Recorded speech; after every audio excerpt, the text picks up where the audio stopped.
Hi. Yes, I forgot to set up the chat. I'll do that. Hello, everyone. Man, it's well, it's been one. Let me tell you.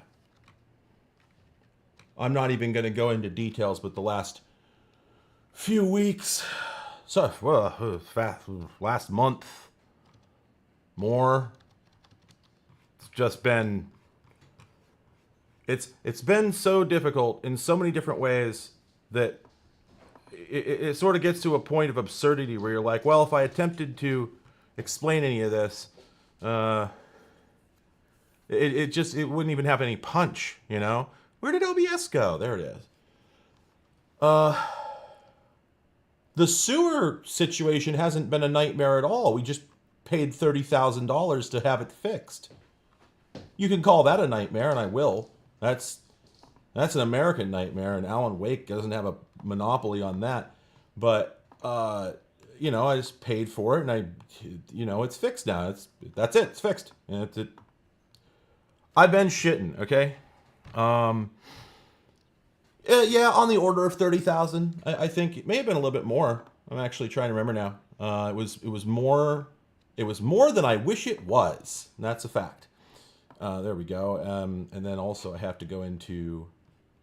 I love this. In order to make the chat work, I have to go in there and right click on it, click interact, and then I have to go in and pick live chat so it doesn't filter people out. Anyway, but yeah, so, oh, pardon me. Jeez, I didn't mean for that to be that loud. Apologies. Anyway, that's not the half of it. During the last bit of the sewer repair, I got sick. Not COVID or anything. Just weird stuff. Weird gastrointestinal stuff. Kind of vaguely defined. Hopefully I'll find out what it is someday. And that's sort of still ongoing, but has largely resolved to the point where I can eat again. So that's great. And there's some ironies in there I won't go into on a family stream like this. But anyway, so there's that, and then 2 days ago, this was a fun one. 2 days ago, I woke up and I'm just laying in bed. It's like I keep getting to sleep really late lately because I just been super stressed and whatnot. So I wake up. It's like 10:30. I'm just laying in bed like, and I'm just hearing it's like, and there's a lot of odd noises in my neighborhood. There's construction and stuff going on all the time, and after a bit, I'm like, you know what that sounds like? That sounds like the water alarm that I put in the basement 2 months ago on a whim and forgot about. And as I leave my room, I can hear water cascading downstairs, like there's a pipe burst. And I get down there, and there's just water on the floor, and it's not sewage because we fixed that. But we have another flooding problem at this house. The whole property slopes towards the house. So when it rains, and we're in Seattle for Christ's sake, all the water just comes towards the house, and then it has nowhere to go because there's no French drain. So what happens is it comes into the back stoop, and then if the stoop gets more than an inch of water standing in it, it overflows into the basement. And shouldn't it be sealed there? You don't say. Being a homeowner is hell. Being a homeowner is basically a continuous. You know the whole like parents with a young child, they're like, wait a minute, we don't hear the child. Where are they? Or like sometimes you have a dog or a cat and the same thing happens. You're just like, wait a minute. They're not here, they're not there. You have to go look. When you're a homeowner, the question at all times is, where's the water? What's the water doing? Has anybody checked on the water? And Yeah, so I ran down, screamed for everybody in the house to get on deck, and went down and thank God, we'd bought a shop vac to replace the previous one that we had to throw away because we'd used it to suck up shit water too many times, and it was just impossible to sanitize it. So we bought another one and never like put the wheels on it or anything. It was just sitting down there. But I was able to use that to slurp up the water. But all the carpet I'd laid down in my office is destroyed. It all got soaked. So it was just carpet tiles. So I just ripped them up and threw them away. And then there was a bunch of standing water under the stairs. I had to crawl under there and vacuum all that up, and while this is all going on, we have to get this. We have a sump, but for complicated reasons, we can't leave it out all the time. We have to bring it in when the rain stops so we can use the back door. And we'd done that and then neglected to put it back out. So it's our fault. Again, this was not a surprise or a new thing. We knew it was going to happen sooner or later if we just didn't do what we needed to do. So whatever. We're going to improve the sump situation, but it's still a real pain in the ass and a hard problem to solve. So, yeah, basement flooding, gastrointestinal problems. I can't even. Oh, a massive tree branch. Tree branch fell off a tree in my backyard and almost crushed my car. And now it's there, and I don't know how to move it. I need a chainsaw and a pole to even make it. It's still attached to the tree. It's just mostly broken off, and it's going to cost like $20,000 to have this tree removed. So, there's that. And it just goes and goes, and it goddamn goes, it just, the problems pile doesn't stop from getting taller. Anyway, so bingo, dingo, bingo, dingo. So today, however, let's tell a story about how much of a doofus I am. So, hang on.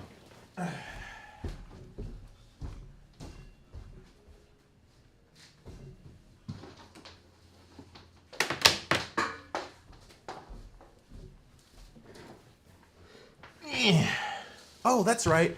Yeah, if the picture looks kind of soft, that's because I got my internet upgraded here, but I forgot to increase the bandwidth that OBS is using, so, oh well.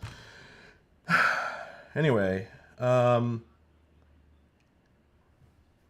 gosh, where is it? I have a picture. No, I misplaced it. Doesn't matter. Anyway, last week, I go to the Goodwill in the Renton Highlands, and there's an iMac. There's just an iMac sitting there. Okay, that's not supposed to happen. And it's about $100, and I'm like, that's not that bad a deal, but I already have one. Looks exactly like this, same specs, same conditions. I don't need another one.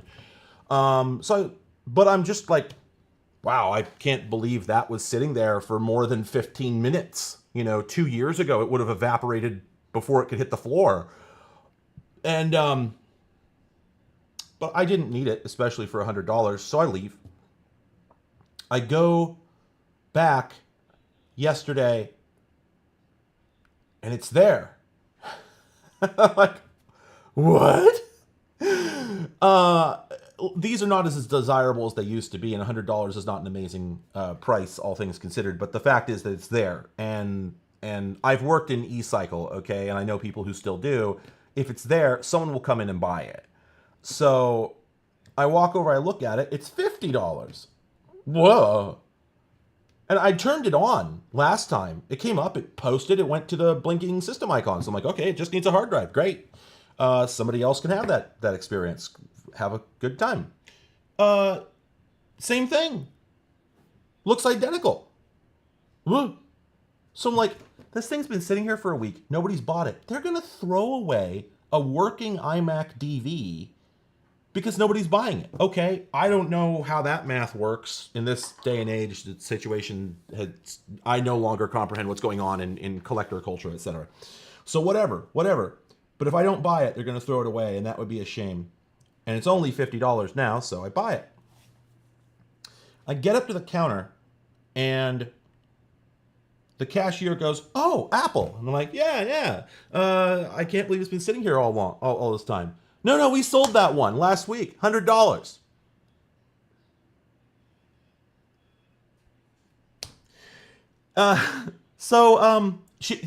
She said, "Oh, Apple." It was the look on her face. It was colon D. It was amazing. Anyway, so I feel pretty silly. And in retrospect, I've realized it got returned. The reason this looks exactly the same as the other one is because it got returned, and I bought the machine that had already sold and come back. But I'm sure it sold and came back just because the person who bought it didn't know that it needed a hard drive and how easy that was to deal with, right? Well, I brought everything we need. It's right here. I've got a pram battery, I've got a hard drive, I've got tools, and yeah, we're just gonna... I've got the media, and we're just gonna set up this Macintosh. So, beep. Brought many things that I may have a use for. I also have the Kensington Marble mouse, because that's the only mouse you should use with this era of Mac. If you disagree with me, I just don't know how to help you in life. Yes, exactly. The Safeway firm carrying bag is like, perfect. The Puck mouse is hot garbage, and I won't even joke about it. Yes, and that's the other thing. This iMac is still early enough that it has a little panel back there. This is kind of a cool thing about it. We just have to pry it off. There we go. And there you go. You got VGA out right there. Anyway, yeah, the Puck mouse gets almost usable if you just turned it into a normal mouse. Anyway, so people say, and I'm not like directing this at anyone in particular, but I'm a little irritable about it. Every time you say, "Oh, I'll get an iMac G3 and I'll just fix it up," people go, "No, you're gonna have trouble because the plastic is so fragile." Well, I may starting to look like a fool in this video, but I took mine apart, and not only was it fine, I couldn't really figure out what people could have been talking about, because like, you're not putting any pressure on the plastic. I don't get it. I just really don't see how it could be possible for it to break from the operation that you're going to do for the usual repairs, which are pram battery and hard drive and optical drive. You know, those things all seem... I don't get it. It seems bulletproof. Yeah, this guy doesn't want to come out. Hello? Did I turn it too far? I mean, we'll see. Maybe I'll break this thing and it'll look like a doofus. Oh, there we go. Okay. Well, right, yeah, like ostensibly the inner plastic breaks. I'm just saying that I haven't actually seen that, and it doesn't seem to be I'm not saying it doesn't happen, I'm just saying it doesn't seem to really matter as far as like what your plans are with the thing. If it breaks, it breaks. I don't think... Oh, come on. Okay, so briefly, just in case you haven't worked on one of these before, this panel here, I had to refresh my memory. It doesn't give you access to anything super juicy, just the RAM. But we do have RAM in here, which... Oh, I guess I did know that because I posted it. So we'll put that back. Don't really need to be using an iFixit screwdriver. It's just I don't want to get up and get a better one. Here we go.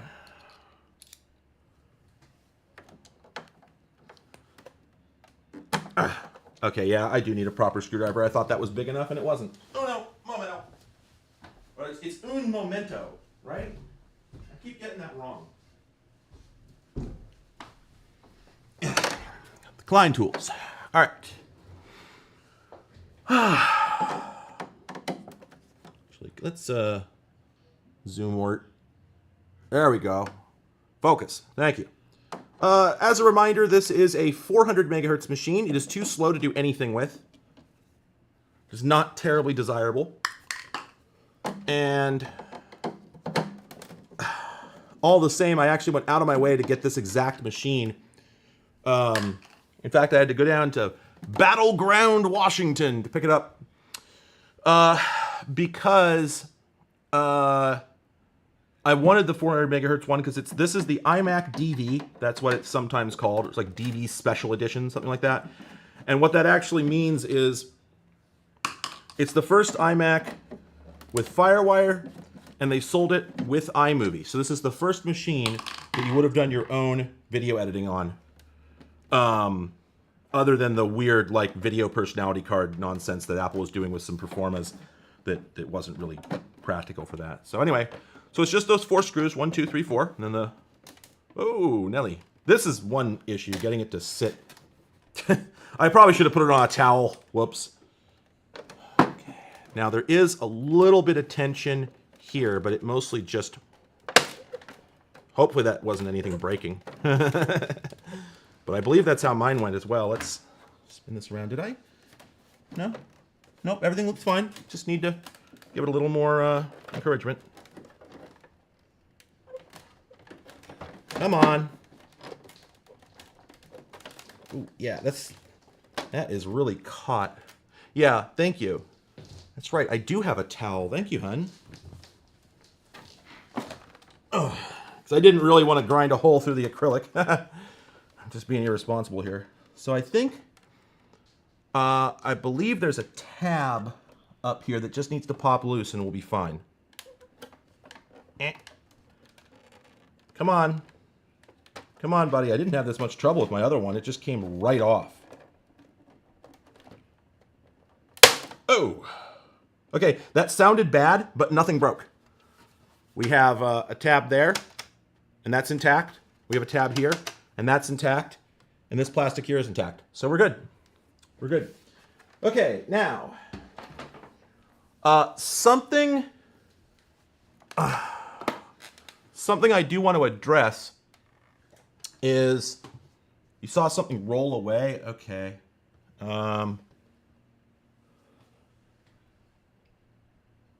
It was probably just some dust or something, or unless there was like a loose screw, because there's no broken plastic.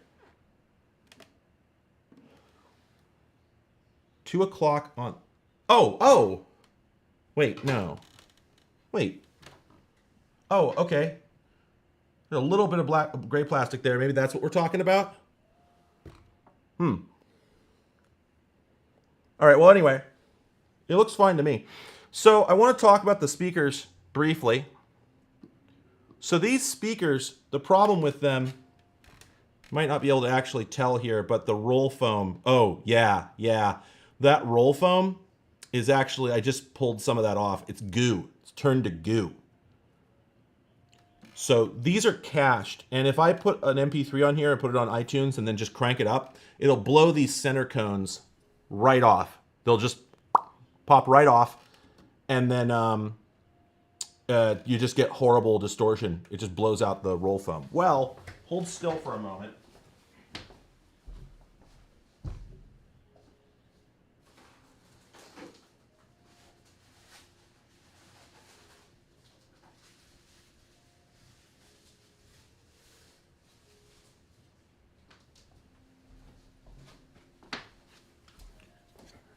These right here are replacements. You can see it's the exact same part, not quite. Actually, the center cone is a little bit bigger, but I'm sure it's going to sound just fine.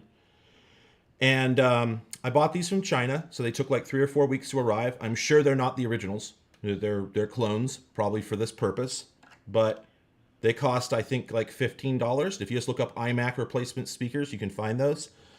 I'm not going to put them in here yet because it's so easy to get in that I just don't think there's any reason to do it right now. And I have another iMac at home that I was going to do it with where I already blew out the speakers. These ones, despite the gumminess, might actually work for a little bit longer. And I don't know if the optical drive in this works. Hell, I don't know if the machine works for sure. So I'm not going to install them right now, but these were Harman Kardon speakers, and Apple was all about the whole like Bose style hype at this time, as was Harman Kardon. So they actually do sound pretty good. I think because of the orbs And there's like a little base port here that does some of that, like I said, that Bose sort of juju shit. So, hope that's not an offensive term. I just said that. I suddenly realized maybe that's weird. Anyway, all right. So to get the, you know what's really fun is there's actually a hard drive in here. I've just realized that. I assumed the hard drive was pulled. Let me think. Does that modulate anything? Well, it won't boot. So, nah, I'm going to go ahead and just take that hard drive out, put in a new one, and then I will plug it in with a USB adapter once I'm all done and find out if there's anything on it. So anyway, we now need to remove this metal cage, and there's a screw there, there, and then on the other side, and that's pretty, oh, and then these two, and that's pretty much it. Now, we can use the damn iFixit. By the way, for the longest time, I was down on iFixit because they seemed like they were just selling the same just hyper China crap as every other screwdriver kit. I mean, there's millions of these things. They're all the same. They're like made out of cheese grade metal, etc. But I recently decided to get one just to give it a shot, and I have to admit that I was impressed. Honestly, they did a lot better than the average piece of crap. It feels good in the hand. It's got a nice, shit. Hang on.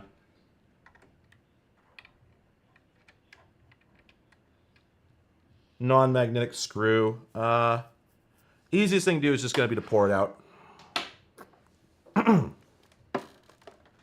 Yeah, the iFixit, if you don't go for like the big everything kit, which you probably don't need, the price isn't too bad. You know what? Did that get stuck on a damn magnet? No, it's just really wedged is the thing. Ugh. God, that sucks. And it's next to the CRT, which is probably discharged by now, but that's not the point. So yeah, I have Wera screwdrivers as well. In fact, I'm probably going to get one.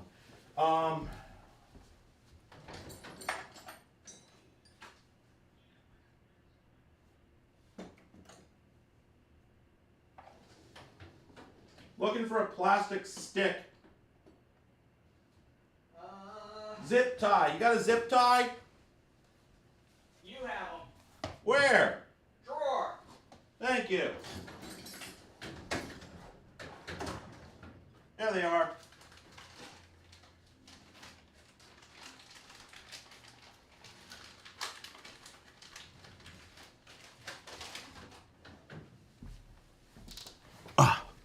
So yeah, for proper precision work, I use these. This Wera kit is not terribly expensive. These are absolutely wonderful drivers. I can't recommend them enough. But just the iFixit kit is a little more flexible in some cases, and it's got the extension, which can be handy. So I guess what I'm saying is just, if you've wondered if they're worth it at all, I would say yeah, I would say they're pretty decent. For just like general purpose, taking stuff apart, no particular plans, and no real need for super precise work. If you're, come on, there it goes. Ugh. The other thing is you won't be able to buy the Wera screwdrivers locally. You just can't. You can buy an iFixit at Best Buy. So if you're thinking about it, I say feel free.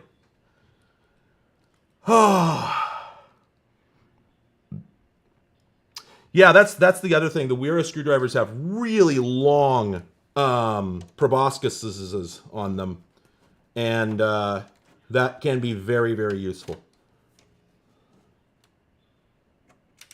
Son of a bitch! Wow. Yeah, the one thing I'll say about the iFixit is it's not the least bit magnetic. Actually, hang on. Oh, okay. The extension isn't magnetic. It's all aluminum. There's no magnet in the base there. That sucks. This, because it's got a magnet in it, it magnetizes the bit a little bit. So that does help. There we go. There we go. It just sucks with the screw that's over here because it's behind this damn plastic, so you can't get the barrel of the driver in there. Okay, so the big kit comes with a magnet bit. That's good to know. Okay. I've been warned that these iMacs are starting to have like surface mount cap failure, and I guess my take on that is that's a bummer. I'm going to use it till it stops working because that's not worth repair for me, and probably not anybody else either. When it dies, I'll give it to somebody else. It's their problem then. All right. By the way, I love this part. This is like, this RF shield is kind of magnificently made. In the older Macs, the RF shield was just garbage. Like if you get like a Performa, the RF shield is just a you rip it out and throw it away. That's what happens. You rip it out and throw it away. It's a manufacturing requirement. But as an end user, I don't give a fuck. But this thing is oh, it's a thing of beauty. It serves a purpose. It actually has like support elements. It's precision crafted. It doesn't flex or anything. It's very easy to put in. I love I love this part. What a great part. If you got to have an RF shield, oh boy, that's the way to do it. Oh, hello. Welcome back to video games. I am not Tim Rogers. Wish I was Tim Rogers. I think sometimes Tim Rogers wishes he wasn't Tim Rogers. So while we're in here, we got to replace the RAM battery. You can actually do that without disassembling the thing. You can do it through the RAM access port if you're real dedicated. But, wow, that's a Tataran. That's been in there for a minute. You know, the funny thing is, it's not... oh, yeah, 1999. Shit, this has been in there since the thing was made. The funny thing is, it's possible the RAM battery alone is the only reason it wasn't booting. It's not likely, though. Okay, there's positive. So, here's our new RAM battery.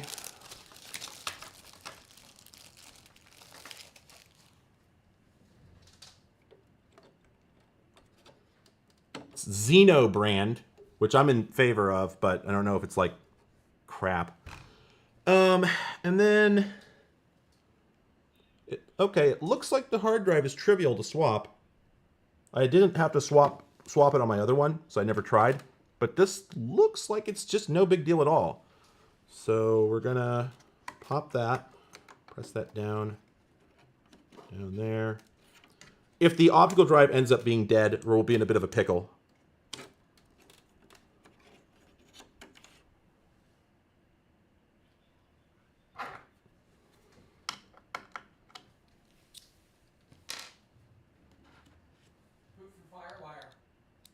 Yeah, that was my plan. Basically, if the optical drive doesn't work, I've brought 2 other Macs with FireWire, and we should be able to use target disk mode. That's actually how I initially got my other iMac that looks just like this to run. So that strategy should work. So we've got options. We will see this thing going. It can boot from USB, but it can be kind of a pain to get the software, especially OS 9, onto a USB drive. Like, people struggle with it a lot, and I'm no different. So I'd rather not do that. Plus, it'd be slow as dog shit. So I'd much prefer to... oh, hey, Dan Scotts. I'd much prefer to do the FireWire thing.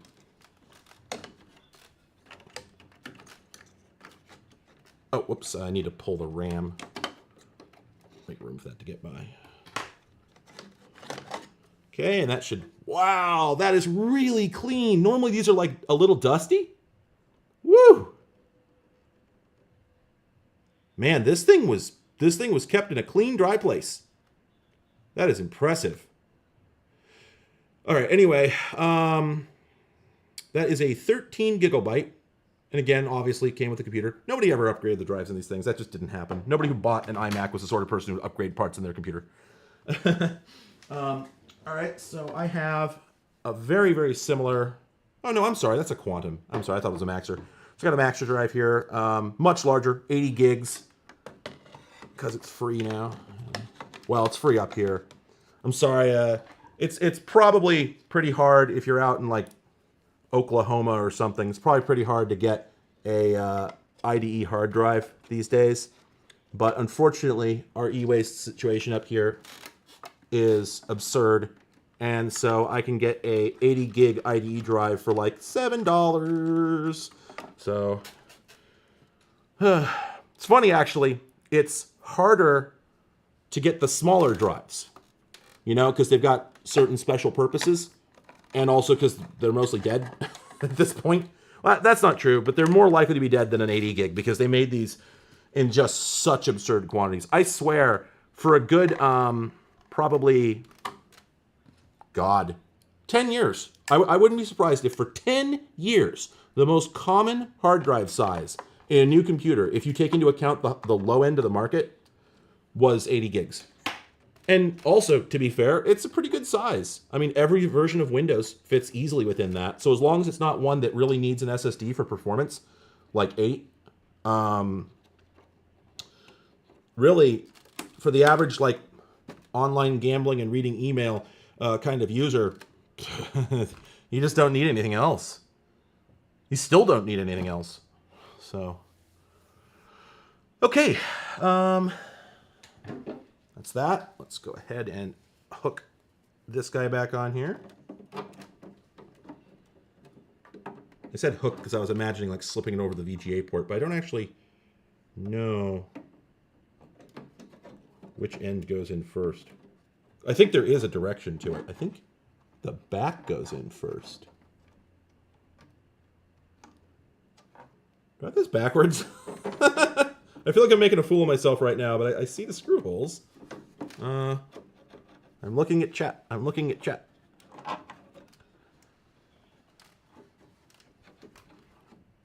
Yeah, flash adapters are a good idea. They work fine. They're generally very compatible. The reason I usually don't go with them is primarily because at that point, I might as well just run virtualization.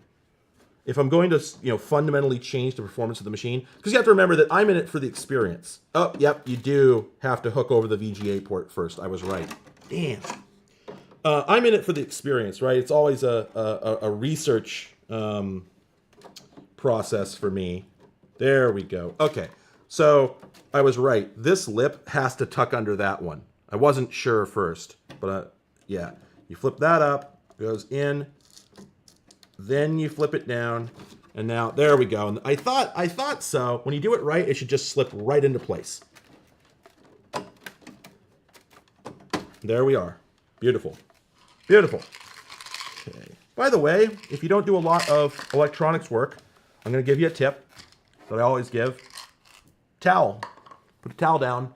Not only will it keep you from scratching up your device, but keeps your screws from going everywhere. Absolute lifesaver. You drop a screw, if your work surface is covered completely with a towel, the screw won't bounce. I'm just checking real quick, make sure this is the right thread. You know, I've got two subtly different size screws here, and I think I have the wrong size in that hole. Let me try this one here. No, maybe not. Maybe that is right. Oh yeah, that's right. It's just stiff. Okay. Let me examine my other screws here for a moment. Okay, no, I think we're good.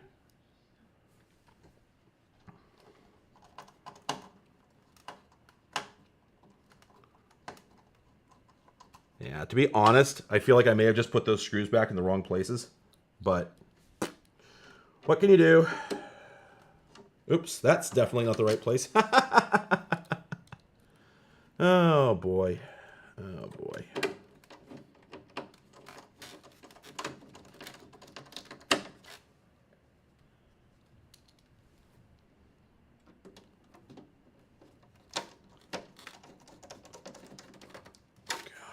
I just have to be super careful putting in that last one, because if it falls down inside, we could have a bad time.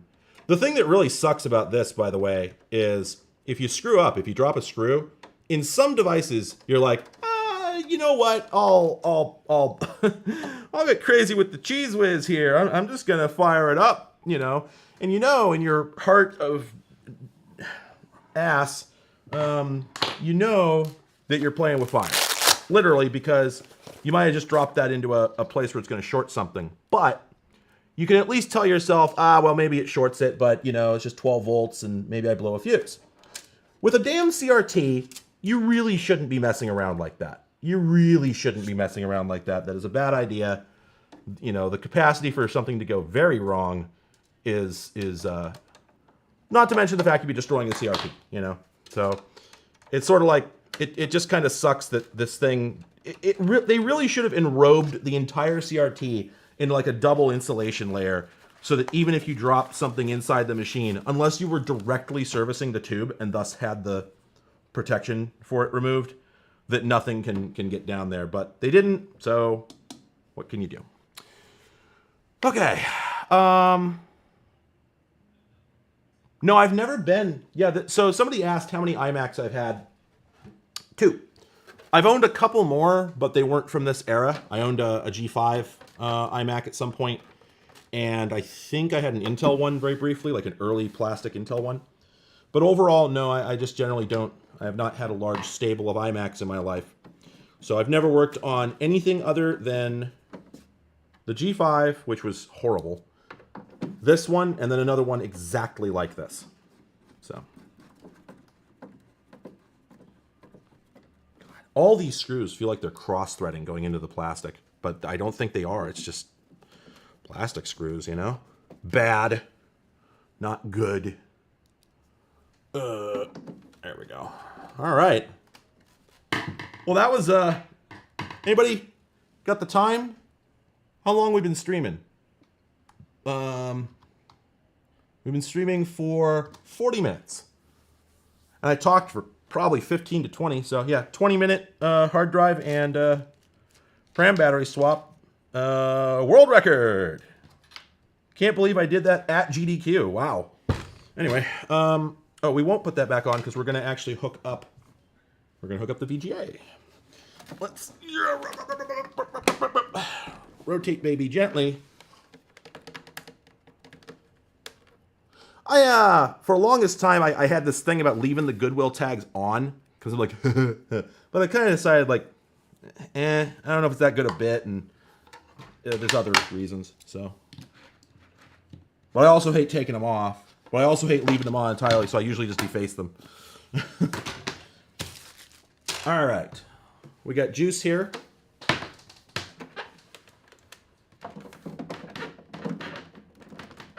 I was going to plug the VGA in right away, but you know what? I'm not going to. I don't know what effect that could have. I don't think there's any, but still. Another thing I should mention. No, that's not true, is it? No, never mind. Never mind. Sorry. I was going to make a statement of falsehood.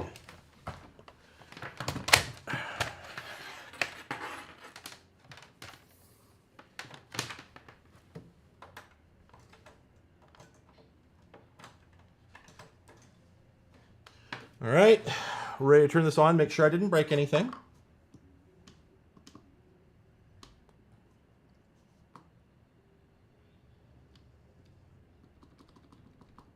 You all ready for this?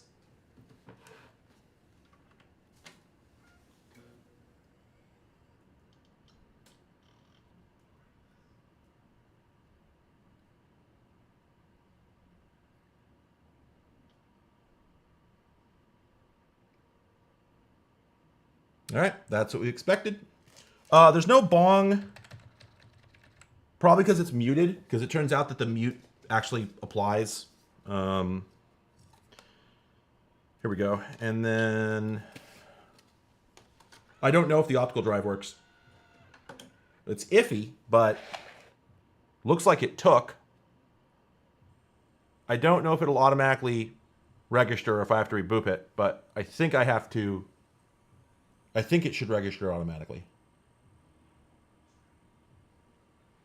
And there it goes. Now we are not putting OS X on here because OS X is completely anachronistic. It does not belong on iMacs of this era. You can put it on there, but it doesn't want to be on there.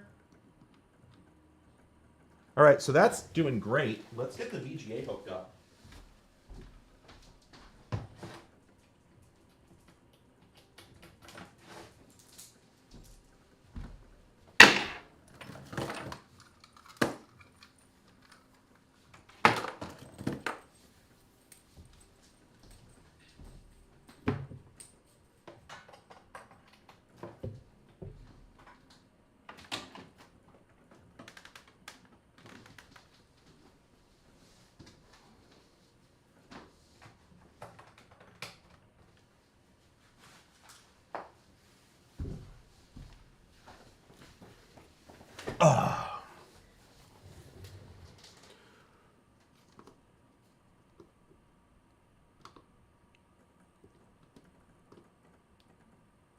Okay. I had this, I had my HDMI converter all set up for the Olivetti. So let's just auto image that. And then, oh, it also is using the wrong, let's see, let's go to output config. Actually, let's just go to user presets. I think I had one saved. Maybe not. Output. Yeah, that's 1024. There we go.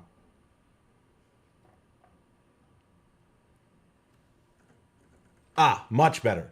Look at that. Woof. We're missing the upper left corner. Let's just see if we can... Okay. Well, I could adjust that, but it's no big deal. Okay. Here's our Apple software restore.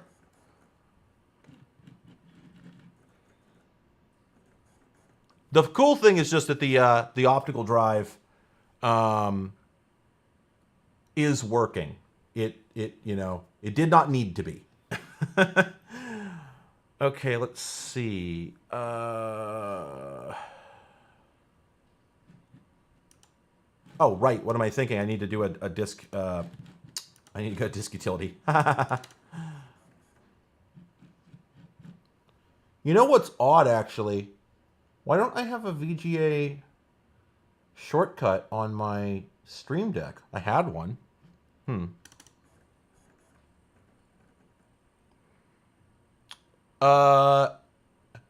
I think I tried using the OSSC, but to be honest, I'm just going to straight up say this. I don't like the OSSC. I find it pretty unreliable. It has never really saved my ass in any situations. And I like the Elgato that I'm using now a lot more. So mostly I have a GBSC as well, and it just doesn't work. I can't get it to do anything.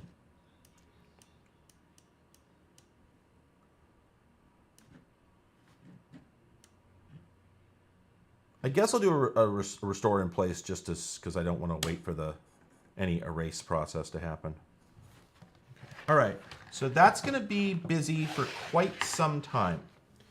So I, of course, have other things for us to do in the interim. Oh.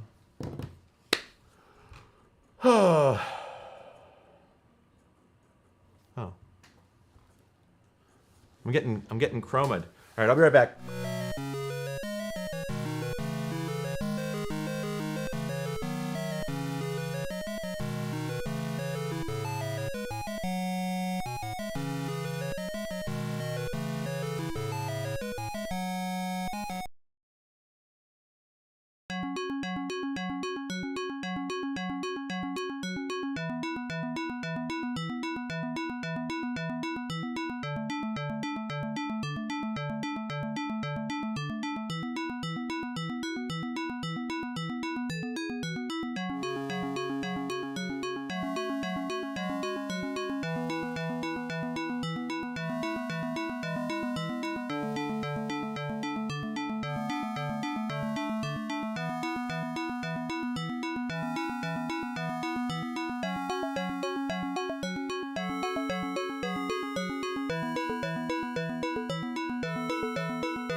All right, so, and we're back.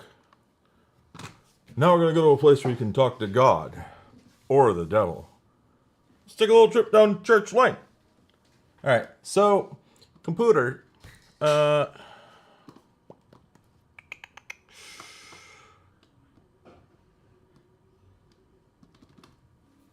So, you may remember him.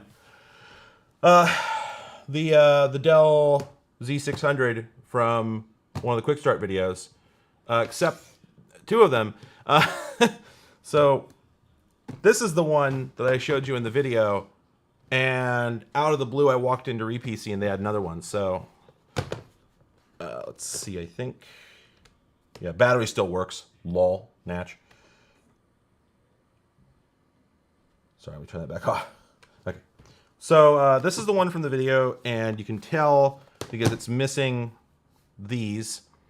And you may recall me talking about how the wireless charging circuitry required, I was pretty sure it required a different panel here that had the little IR window in it.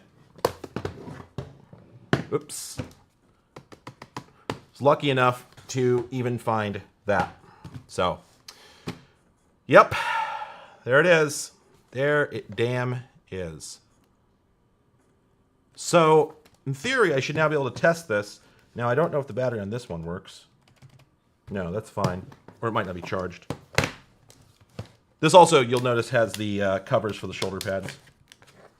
But since I do have a charged battery here, the big question is going to be, if I put this in here, are we immediately going to see the charging indicator or the charging beacon light up? I think we won't see it till we turn it on. Come on, you bastard. What's going on here? Why can't I just plug in a damn battery? What? What? It's the same battery.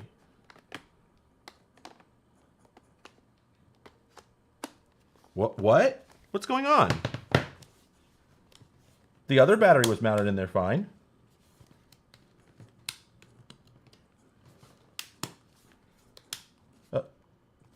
Hello?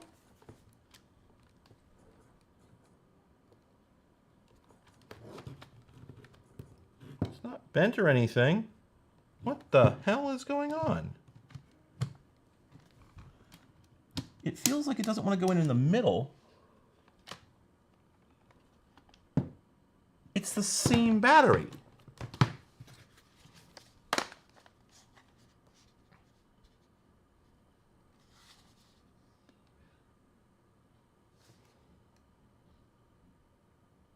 It is identical. There's no difference, unsurprisingly. Does the old one go back in? No, the old one does not go back in. Okay, so there's something wrong with... Maybe it was never mounted correctly. Okay, let's just force this one in, because we don't give a shit. Okay, now, is that enough? I don't see any beaconing. Okay, will it turn on? Yes.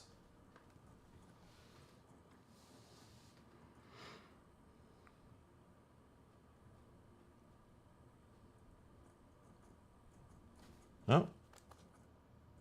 Well, it looked like it was turning on. Oh, there we go. Okay.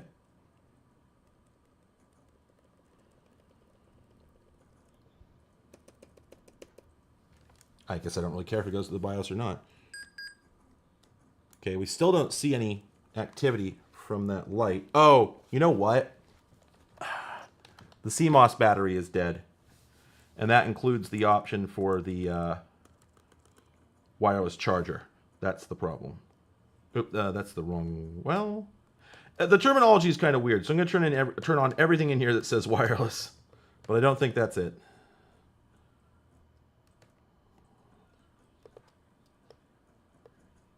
No, that might be it. There is an option for it. And I think...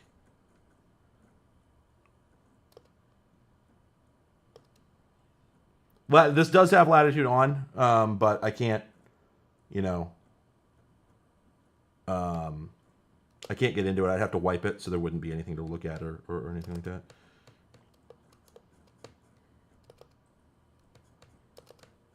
Okay, so charger behavior is on. Wireless adapter is on. It's possible this camera has an IR filter. Let me retry with one I know doesn't.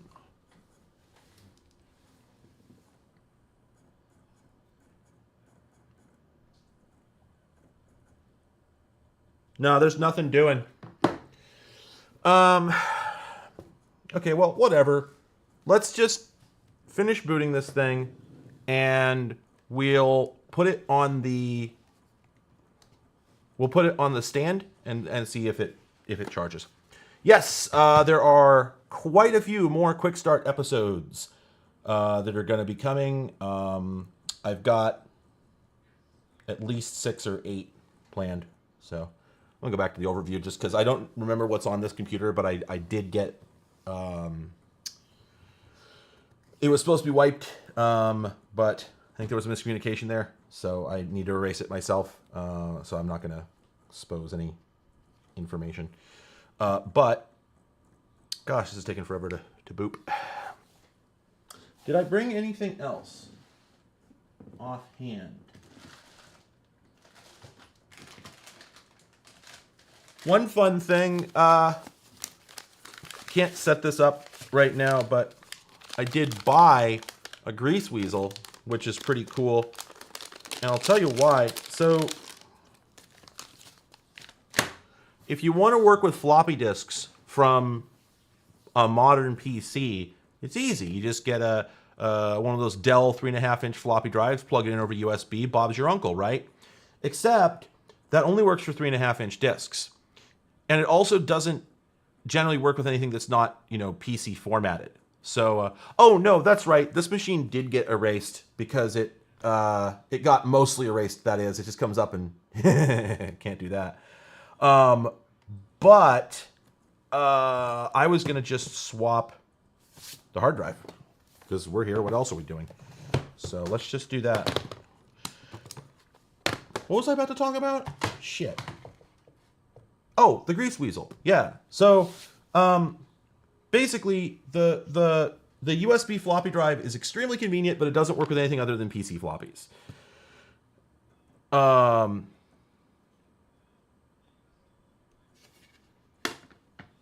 Wolf, what are you saying? Did I fail to switch cameras?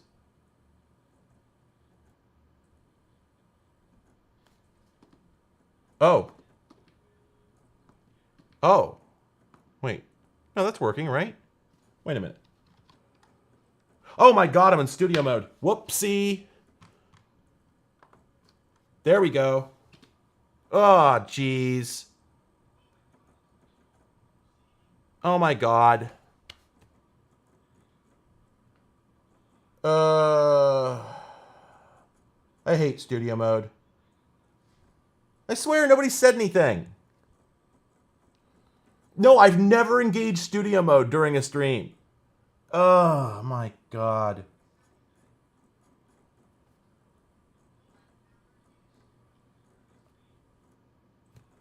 This is all your fault.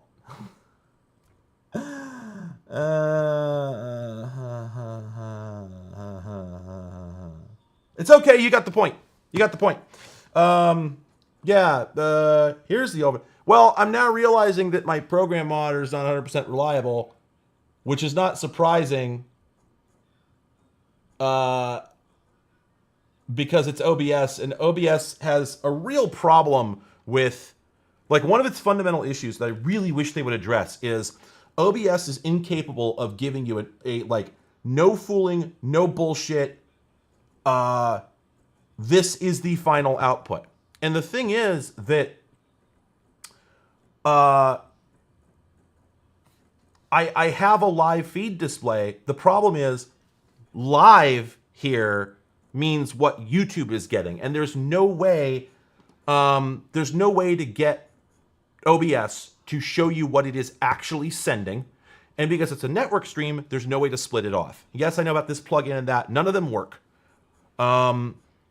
And it's just a fundamental problem. This is an unacceptable issue, which of course we accept because OBS is a project that is primarily led by like a person who is absolutely doing the Lord's work. If they were not doing it, we wouldn't have anything like this. Have you looked at the competition? Have you looked at vMix? Christ. It doesn't even come close. So OBS, well, the problem is then that I would have to realize I need to look at that monitor. I had a screen here that could have told me this. The problem is I was alt-tabbed. So anyway, yes, exactly. You cannot preview your actual output audio. You cannot preview your actual output video. So the only way is to look at what YouTube is getting, which is delayed. And so you can't monitor your audio that way, not even close. So the only way that I know, literally the only way that I know whether anything's wrong is Daria is sitting in the other room watching the stream on headphones. It's the only way to do it. And she doesn't know things are wrong until fairly late. And because the audio delay is so bad, she can't sit anywhere near me or she would go nuts from the competing audio. So she's getting it seconds late. There's no way she can come in and go, oh, was that right? We can't talk. We can't communicate. And this is just, like I said, a fundamental flaw. Yeah, I'm running the full screen projector right here on this screen. And you know what it shows me? It shows me the goddamn studio view, not what it's sending to YouTube. Ah! It's horrible. The live preview is wrong. It doesn't show you the live preview. It shows you what you are going to go to if you're in studio mode. I hate studio mode. I almost never use it. Yes, you only have the preview. There is no program output from OBS. And again, I sound frustrated, but the fact is, I do have the magnetic retriever bit in my iFixit kit. I just looked down and discovered this. Wow, I feel like a doofus for that too. I am not genuinely mad at the OBS project because it's like they're doing so much. There are so many maximum priority things. Everybody has their particular crisis. And the fact is, it just shouldn't be a project that one person is maintaining. But our nightmare hell mode society does not provide any option for other people to work on it, nor is the open source community the least bit reasonable about any of this. So the toxicity of trying to involve anybody else in your project is basically a guaranteed way to lose control of it. So we're honestly lucky that OBS does not have any major forks. Thank Christ.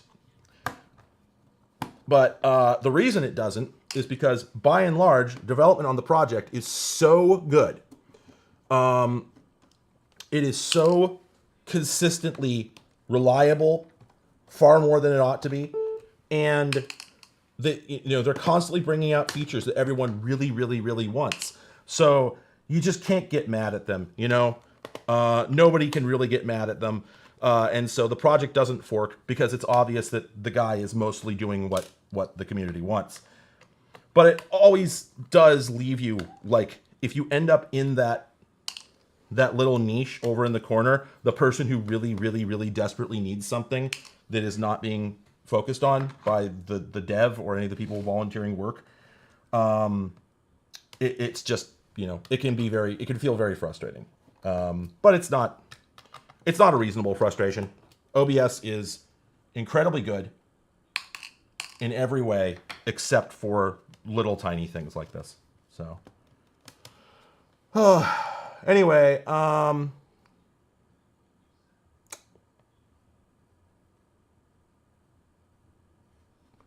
sorry, one moment. Right. It's just that I don't have time to set up new projectors while I'm midstream. I need it to do one thing and always do that and not have any question about it. And what I thought was that I had set it up to show me what was going to be transmitted, and I'm just now learning that I cannot trust that. So I'll just be more vigilant in the future. Oh, that's right, these screws back here. Obviously, also this has finished restoring.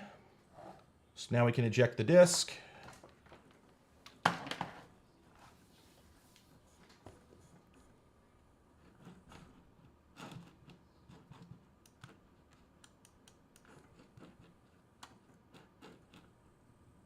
Right.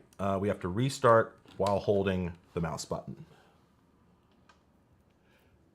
Exactly. And the thing is, not only is the OBS guy duplicating a TV studio, he's also adding a bunch of functionality that's not generally available in your average real world TV switching gear. You know, it's doing many different things all at once, remarkably well, and I'm just incredibly grateful that it exists. Otherwise, I there would be no streaming the way we know it. And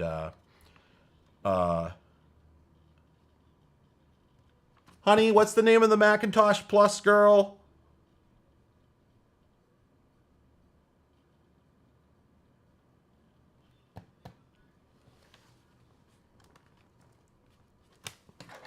All right, I need to take these screws out.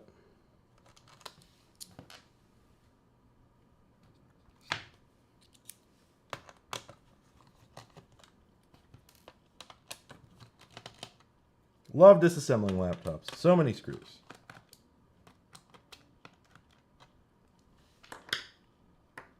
Vectroid.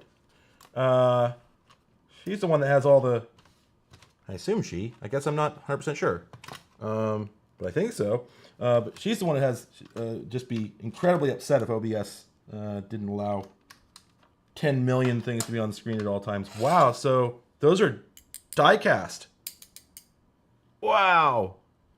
Wow. I think...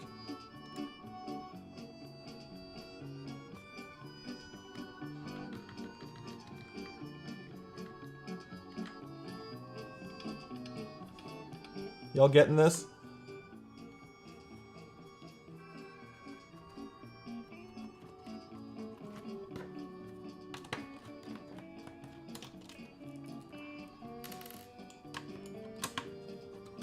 It's still going.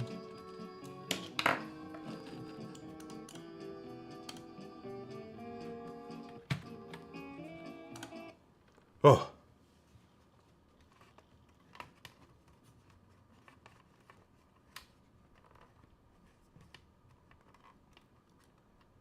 It is really funny that if you wait a few seconds, it goes like, maybe they don't know how to use a mouse. It's a reasonable concern, but it also does feel unbelievably insulting. Wow, why will this not come off?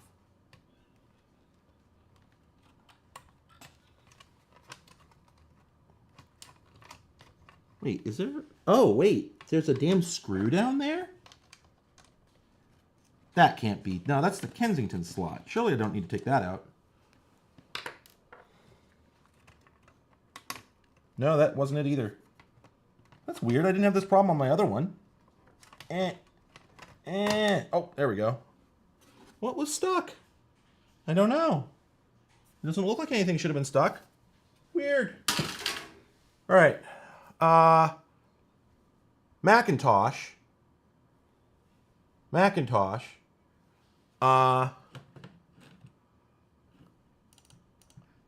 Now, I had wanted to get Bugdom, but apparently Bugdom did not come out until after this machine, so I'm not going to have it. Oh, wait, no, this is a later restore. We do have Bugdom. OEM. Also, just hats off to the Extron. The Extron VGA to HDMI scaler. Woohoo! Just doing the Lord's work. There we go. Video games, everyone.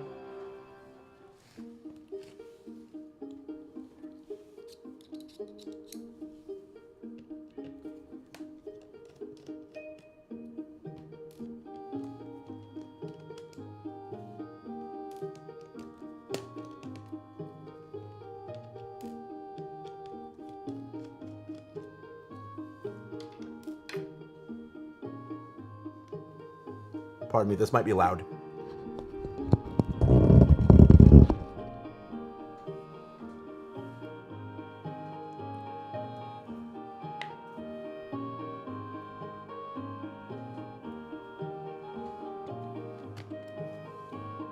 God, this really sounds like a Walmart brand Ocarina of Time.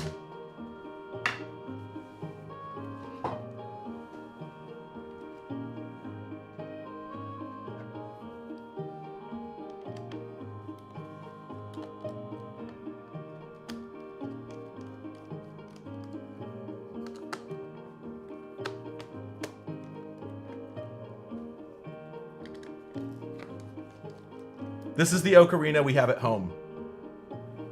Yeah, this is almost certainly a Rage XL. I'm like pretty sure. Apple was really into that chip at the time.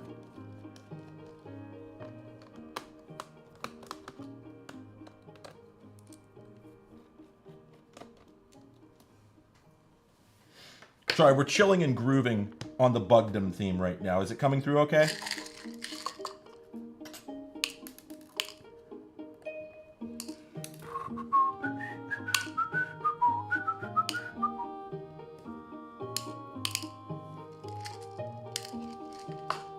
Yes, it is the Extron HDMI 300A. Good scaler. I love it. Hello, Ditract. So what's going on right now is that I just finished... Well, not just, but that's right. I just finished reinstalling macOS on this iMac DV after taking it apart, putting in a new PRAM battery and a hard drive.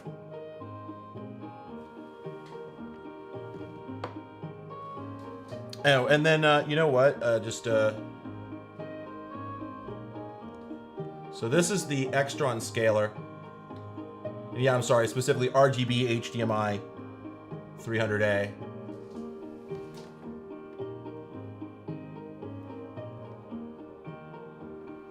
Absolute banger. Love this thing.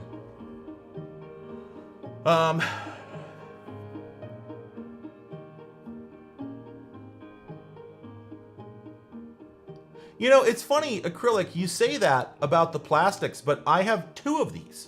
I've got another one at home that wasn't, like, particularly babied or anything, and it's fine. The whole, like, oh, the plastics break. I don't know. I've never seen that.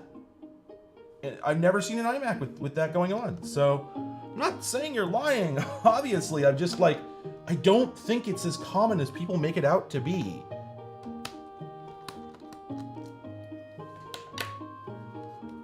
Oh, and then the other thing that's going on is I got another Dell Latitude Z600, like the one I used in that quick start video.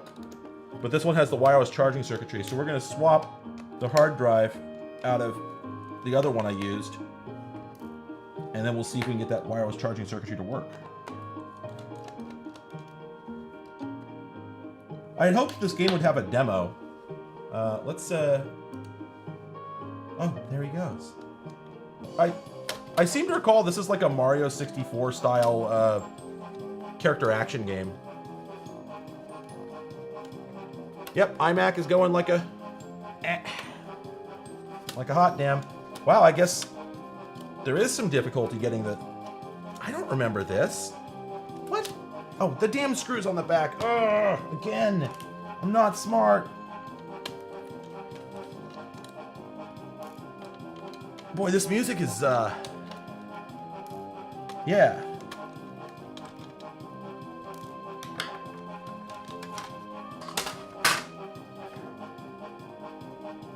Oh, interesting. It's a completely different hard drive. Whoa. Is this a Samsung? Oh, yeah. This is a much better drive. Oh, shit. Huh. This one here sucks. I can't remember the deets, but it sucks. I'm gonna get content ID'd over this this music. I do it all for you. It's for the fans.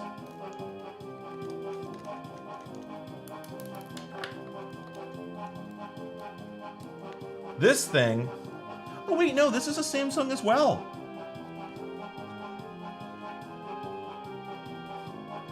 These are the same series. They're just different capacities. So never mind. 64 versus 128, that's all. Huh.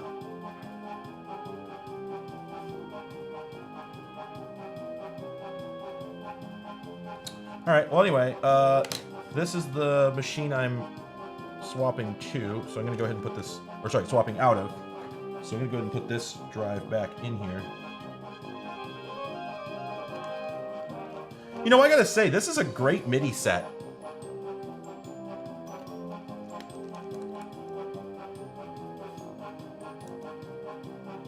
Like, I know this is a MIDI song, and it sounds amazing.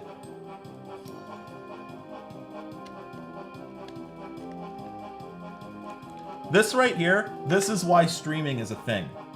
This is the entertainment you came for. That's not, I'm not being ironic right now. I'm dead serious.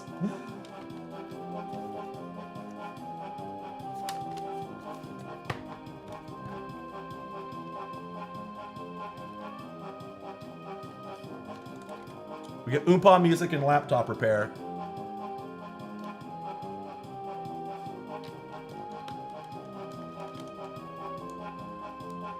I would play the game, but the thing I've learned is, if you look, I have 89 concurrent viewers, and I had 95 a little bit ago. Every time in the past that I've played games on a stream, I got like 20, if that. And Tim Rogers recently said that whenever he starts playing a game, his stream viewership drops off by 75%. So, all the same, yeah, you know, here's Bugdom. This game actually looks really good. Oh, I got get stick bugged, lol. Can I jump? I don't seem to have a jump. That can't be true. I can kick. I have a kick. No, I can't fight that guy. I'm probably not even supposed to fight that guy.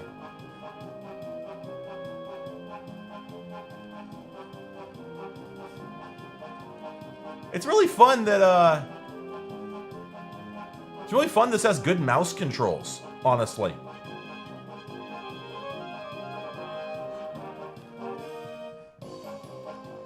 Do we have? Okay, yeah, we have keyboard controls. Oh, wait. Oh, whoa, shit, you can Sonic in this one? I say this one as if there's another one. And you can't, okay, so the mouse is not actually adequate. Oh man, the draw distance though. Oh, no, don't want any of that shit. I'm trying to find my fire key. Where's my damn fire key? I don't know. But yeah, this is running nice and fat. Whoa! Damn, did you see him go into warp there? Alright, I gotta finish with this laptop. Has anybody run this at GDQ? Because, like, you know, I could start practicing.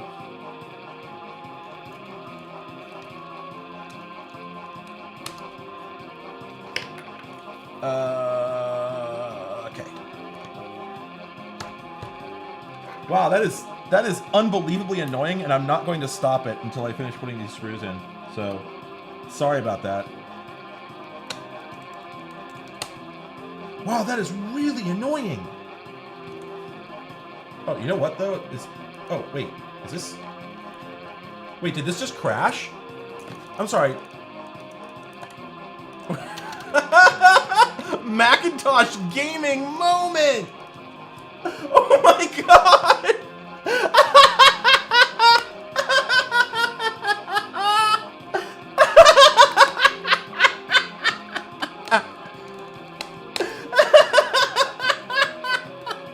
Oh man, this is exactly how it be. Fucking Macs. They're so stable. Oh yeah, you're still using Windows with all those blue screens? Hey man, you should get a real computer. Wait, the MIDI ran out. Now we're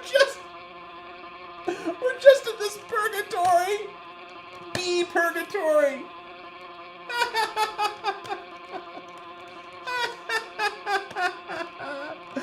Feel good.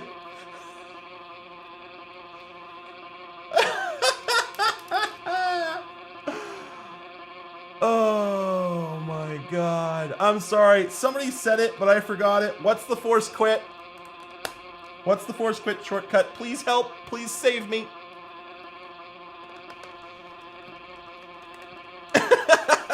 Command Shift Escape. Thank you. More like Command Shit.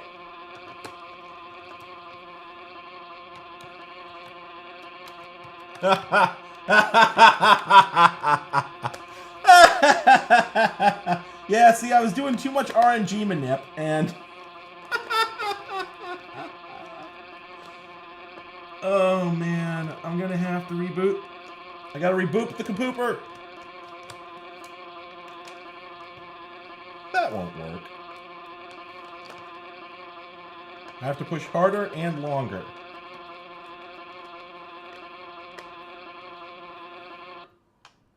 Whoa, the way it shut off.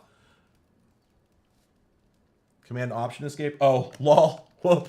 Oopsies.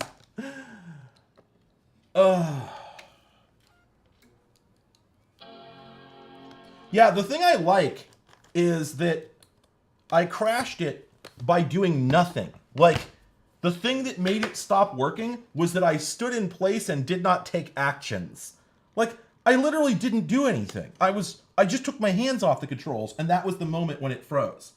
That's very comical, to be frank. I mean, I didn't know how I was going to exit Bugdom. I was going to have to pick a point to call it quits and say, you know what? The era of Bugdom is over. But it made its own decision. It chose on its own. Now, the unfortunate thing is I would love to do some... I would love to play some music through the iTunes, but of course, well, you know what the problem there is. I'm trying to think what else I can do with this thing while I'm finishing up my other tasks. That's the wrong screw.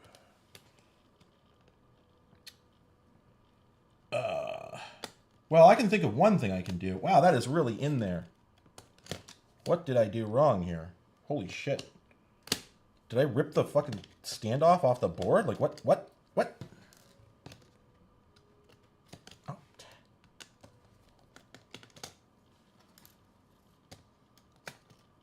Oh, whoa! Nelly! Whoa! Heavens to Murgatroyd. I'm getting in a rut. Whoa. Oh, wait. No. Camera, what are you doing down there? Hello? Feet pics are extra. Jeez.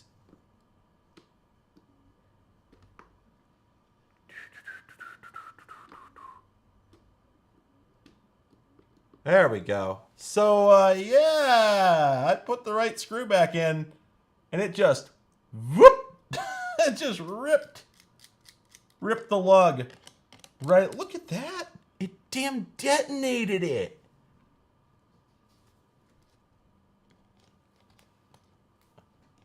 Man, it just sent that standoff to the shadow realm. You know, and now I'm looking at it. Yeah, look at this. This sucks. That is terrible industrial design. Look at that. Whoa, boy. Huh. Well.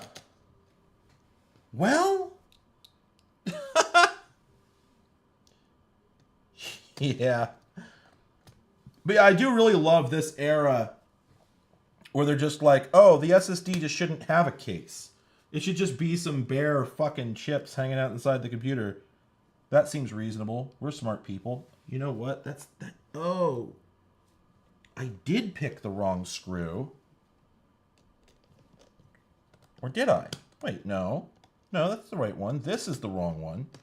But the other ones are correct. I'm not even sure where that one goes. Man. So laptop repair. I used to do it professionally. I used to be a laptop repairman. And I got really good at this shit. Just taking them apart, putting them back together. And you got to the point where you could just do it with your eyes closed. And, they're all so very similar inside. By and large, it's all the same principles. But just occasionally, you'd open up a machine, especially a Sony, and you just think, you know what? This is malicious. they just did this bad on purpose. Because it just feels that way. It feels like they couldn't possibly have not known that what they were doing was the bastard act of a coward. And no,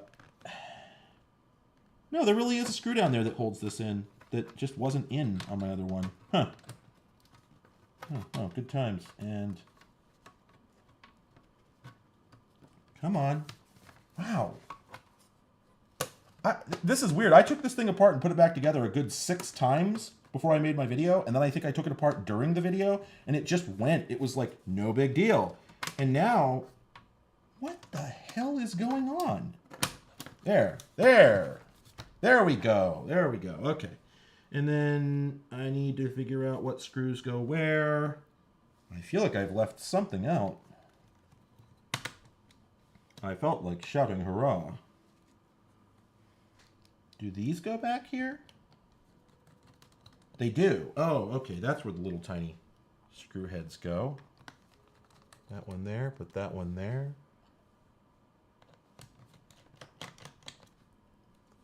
Yeah, by and large, Dell's laptops are a dream to work on. I think they're better than ThinkPads by a significant margin.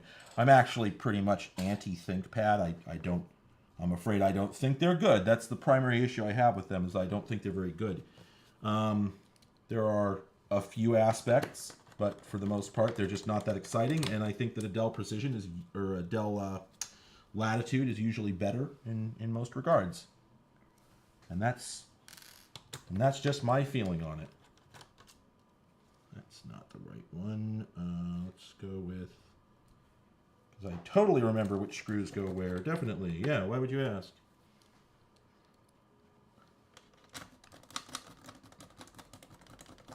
Okay, well that one doesn't go there, I'll tell you that much. Maybe I had the right one in there to begin with. Maybe I was just feeling the Loctite. I don't know. Whatever. I don't really care. Oh, that's right. This machine didn't have all the screws in it. Or, no. That's the old one. This is the new one. Right? Oh my god, I've forgotten which one I'm working on. Okay. Got the missing key. This did have all the screws in it. People probably yelling at me in chat. Well, okay. You have to remember that the... Oh no, I'm sorry. You know what? I was about to say that the ThinkPad like DRM bullshit was like fairly more recent, but no, I'm thinking of the spyware incident. No, yeah, they were doing the DRM bullshit way back. So yeah, I mean that's exactly it, right? Like I don't understand what it is that people get out of the ThinkPad, especially back when the hype started, because exactly you had crap like. Back in like 2004, when all the Linux people started going shit nuts about the ThinkPad, that was the same time that like, I think it was IBM still at the time, was like, oh yeah, and also we have a whitelist for which Wi-Fi cards you can put in our machines. And all the Linux people are just going like, oh yeah, no, it's fine because we've got these workarounds. You flash this ROM and see how clever it is. So we can put whatever Wi-Fi card we want in our machine. And I'm just sitting over here like, my Dell will accept anything that fits in its mini PCI slot. What the hell are you talking about? There's no other computer that does this. HP's didn't do it. Dell's didn't do it. Toshiba's didn't do it. Nobody else did this. And I'm just sitting here just like, I just got this feeling that maybe this emperor is not wearing any clothes, but I'm just not sure. I must be missing something. I don't think I was missing anything. I really don't. Never got that. I just never did get that. Like there were all these there was like the whole ThinkPad wiki, which essentially existed solely as a place you go to find out which hardware is going to work with Linux in your ThinkPad. And I'm like, I don't need that for other manufacturers. What the fuck is going on? What is this wild shit? Never understood it. Never understood the hype. And they're built like shit. They're just garbage inside. That was the other thing that just threw me for a loop, is like, oh, they're people act like they're durable. They're not durable. They're plastic crap. What are you talking about? Are we looking at the same machines? Every T42 or T60 or whatever that I've ever seen was broken in the exact same way. They've got little tiny like plastic support members, and they're just garbage. They're flimsy crap. I don't get it. And they're made out of so many little tiny individual parts. Ugh. I hate the keyboard. I hate the keyboard. I said it and I'll say it again. I bought a T31, which had the 7-row keyboard. Comic book store guy voice. And I'm sorry, it sucks. It's not a good keyboard. It's crap. I don't know what anybody's talking about. It is so weird. Sorry, but not also. All right. So it started blasting.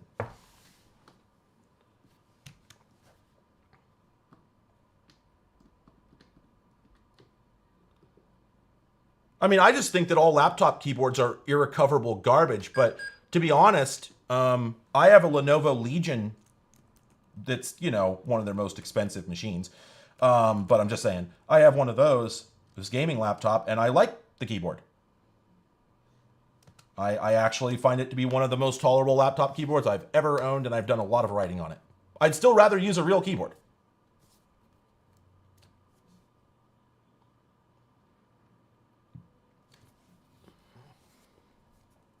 Now, you know, just while this is starting, let's just go ahead and, where did I put it? Here we go.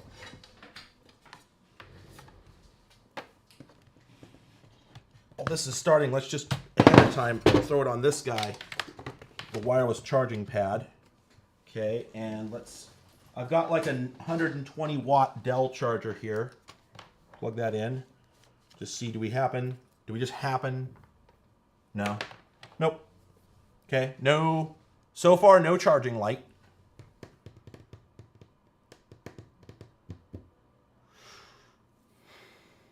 I have to also say that I hate the MacBook keyboards. They also just feel like a generic Walmart chiclet keyboard to me. I'm a real dick about this. While this is going, the other idea I had... Okay, good, this does have iMovie. Right, because that's how I got it onto my other machine. So, give me a moment.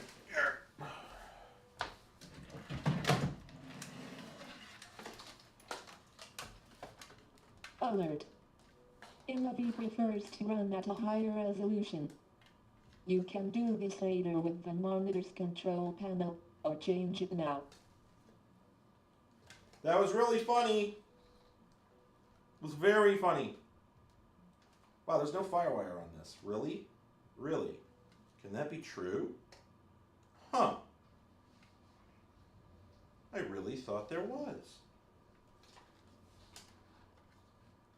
Huh. Well, I'll have to revisit that. That was a surprise. Whoa! What? Oh, hibernation. I'm sitting here like, why won't it... I thought the OS was corrupted. Yeah,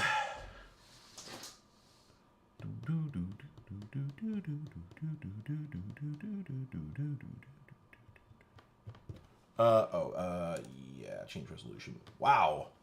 That is a really high resolution for an iMac. That's right. Yeah, I think it's 1024. Okay. I'll be right back.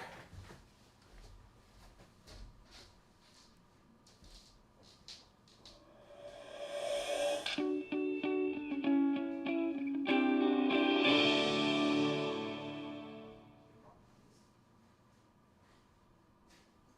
can move the mic back. Yeah. Yeah, like it's kind of covering you up. Is it? When you talk. Oh, okay. Also, we're still live.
Where is it? There it is.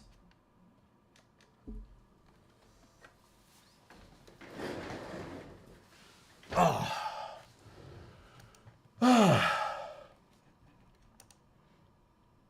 Oh, whoops, I hit quit. I did not mean to hit quit.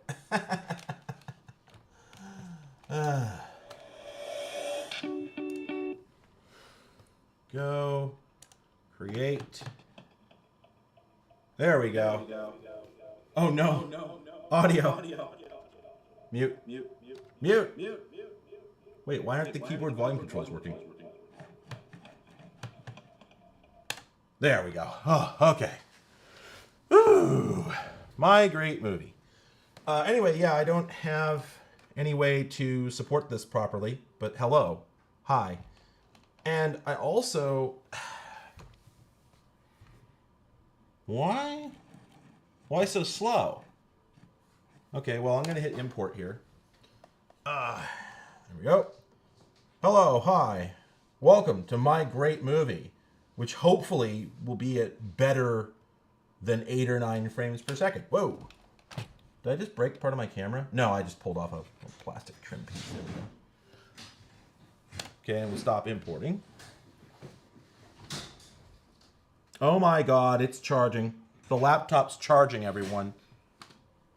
The laptop. This is an all dicks on hand situation. Oh my god. It's charging. Look at that. I'm going to lift it. Bonk. I'm going to set it down. Not yet. There it is. Oh, there we go. Oh my god. Yeah.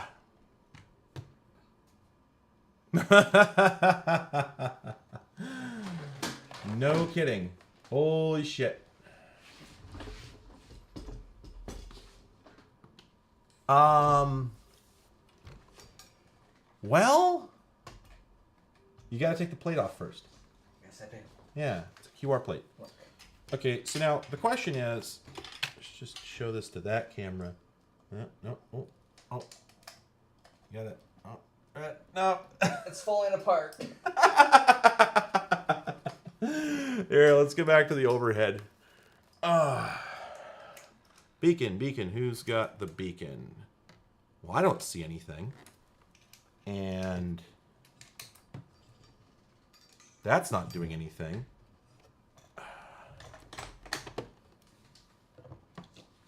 Pardon me for a moment.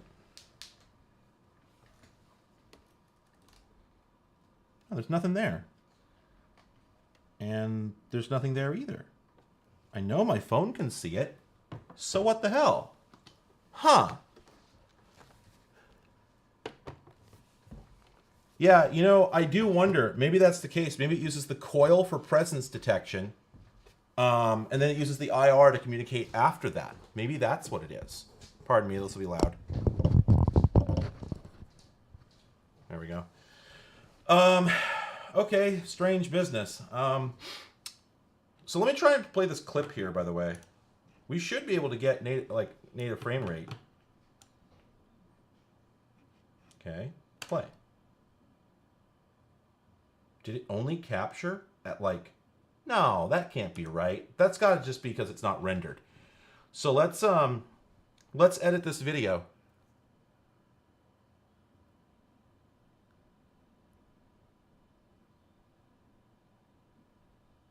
It's a tiny bit faster.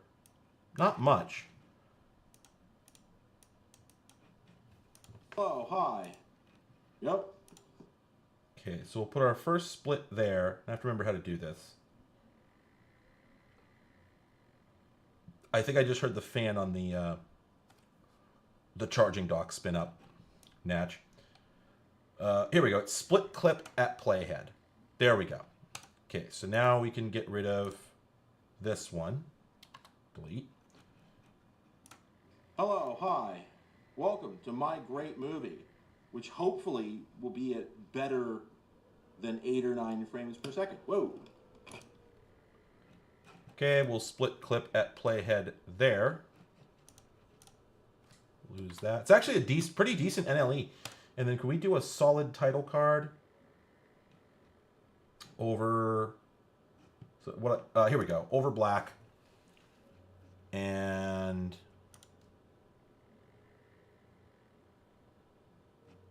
yeah, and we'll just do...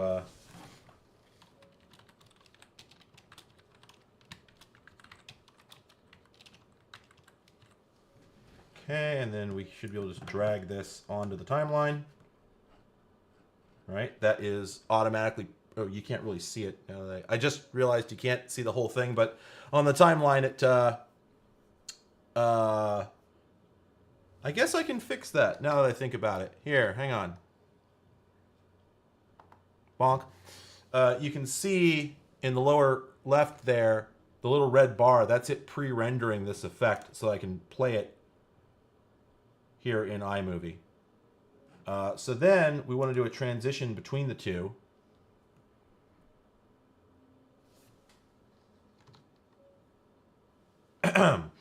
And we'll do... whatever, we'll do a push right. Yeah, who cares? Put that there. But yeah, like I said, this is actually like fairly decent process wise. It actually has some good NLE ergonomics for the most part. It's a little primitive, but okay. The reason that I started showing myself how to use iMovie, the reason that I went down to Battleground, Washington, and picked up an iMac just like this, was specifically because I started asking myself a question. I have several other contemporary nonlinear video editors, and they all require you to pre-render before you can see anything. If you're using like Adobe Premiere 3, you can't do shit without pre-rendering. So for that reason, what is it? The Pinnacle Real-Time package, which I have a machine here that's built around this. It's like this great big PCI card full of FPGAs. And what it does is it enables real-time text, like on-screen text, and basic transitions between two layers. And that's the only thing it does. Nothing else. And it was like $2,000, and you're like, wait a minute, why do you need that? Like, really? You have to do that? Because that's not how any modern video editor works. I know computers got better, but surely they had some solution. Well, no. What started happening at one point with like Premiere Pro, I think, in that era, is...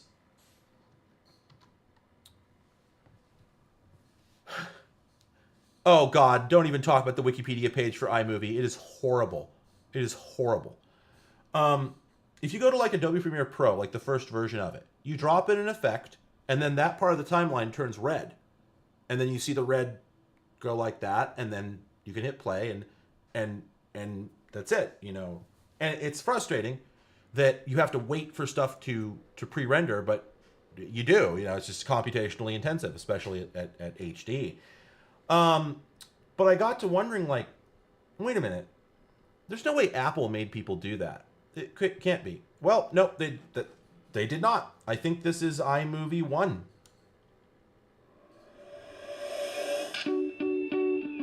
Really? That's not what I asked for.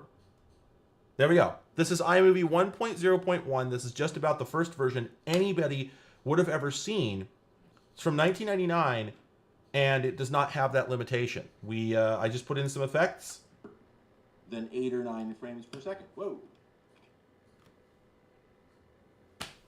It's not at full frame rate, but who cares, right? Apple looked at the situation and said, nope, nobody's going to tolerate that. That's not happening. So we'll do a CD-ROM. Actually, no, we want to go to expert mode. Oh, no, there we go. That writes out to Sorensen at 640 at 2997. That's what we want. So we'll just save that to the desktop. And the actual rendering process will take a goddamn hour. This is going to take a very long time. It probably won't finish before this stream is over. Even though I'm not doing anything, just there's no hardware acceleration for the compression, and this is on a 400 megahertz power PC. So, yeah. Anyway, okay, so the important thing, however, that I wanted to address about the laptop is that this establishes that there wasn't any special software or anything that I needed, because I just took the drive from the other machine where the wireless charging wasn't working and moved it over to this one that has the wireless charging module stock, apparently. And if we zoom out here, there we go. Whoa, whoa, why so fast? Got a little excited on me there. This is charging. It is at 66%. I am not going to benchmark that, but it is clearly working. And yeah, I mean, as soon as we pick it up, it quits. So let's see here. Let's get the FLIR out. Yeah, I actually, I went, after I rendered a video on the 400 megahertz G3, I got out my like 800 megahertz G4 and did the same thing. And yeah, it didn't get a whole lot faster. Oh, this thing? What is that? I think that's actually telling you it has a drop sensor, but I'm not really sure. Yeah. I don't know that I ever saw what that was. All right, there we go. Let's let this thing calibrate. Okay, so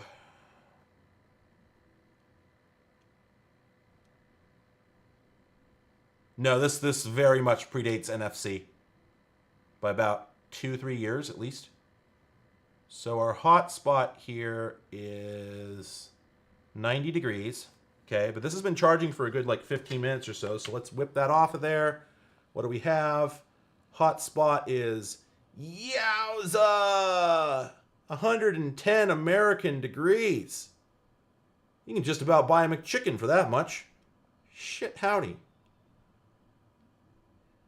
Yeah, look at that. 112. Spicy.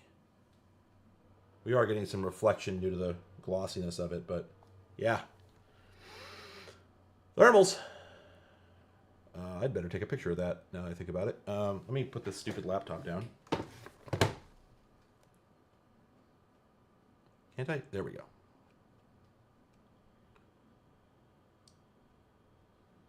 Oop. Get the hotspot. Get the damn hotspot. Oh, maybe it cooled off. Well, I got something anyway. Good enough. Should always have a thermal camera around. You never know. You never know. Well, wow. It worked.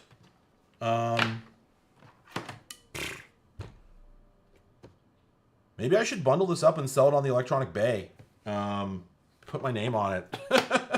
Maybe someone will want to bid for it, you know? I could still use some money to pay for that $30,000 sewer repair, let me tell you. Other than that, or I'm going to have a $550 payment per month for 6 years. I was going to have this big blowout live show, like stream marathon, frickin' fundraiser, but I just decided that I was going to wait and do it when it like felt right, if at all, because there is no urgency. I can afford, you know, $550 a month. And I guess like if patrons, because it's going to be a lot of patrons giving me money, if they give me a lot of money, that's money they can't pledge. And I'd rather have my bills getting paid. So I don't know. It's complicated. Never know. I live entirely on people's charity, after a fashion. I mean, yes, I'm getting paid to do a job, but also we know that it's not quid pro quo per se. So it's just very weird. Anyway, briefly, I was going to say, and this has been covered to death, but just I had a hard time cutting through the noise. So I was going to mention this Grease Weasel thing because I just bought 2 of these. Normally, if you're accessing a floppy drive from like a modern PC, the only thing you can access are 3.5-inch discs and only in PC format. So Amiga disk, go to hell. Mac disk, go to hell, etc. And everybody knows, I think, at this point that there are devices that let you get low-level images of disks. But usually people talk about the Flux, CryoFlux, which is expensive, and the people who operate it, in my opinion, are dicks. And everybody else I know who's talked to me about them says they think they're dicks. And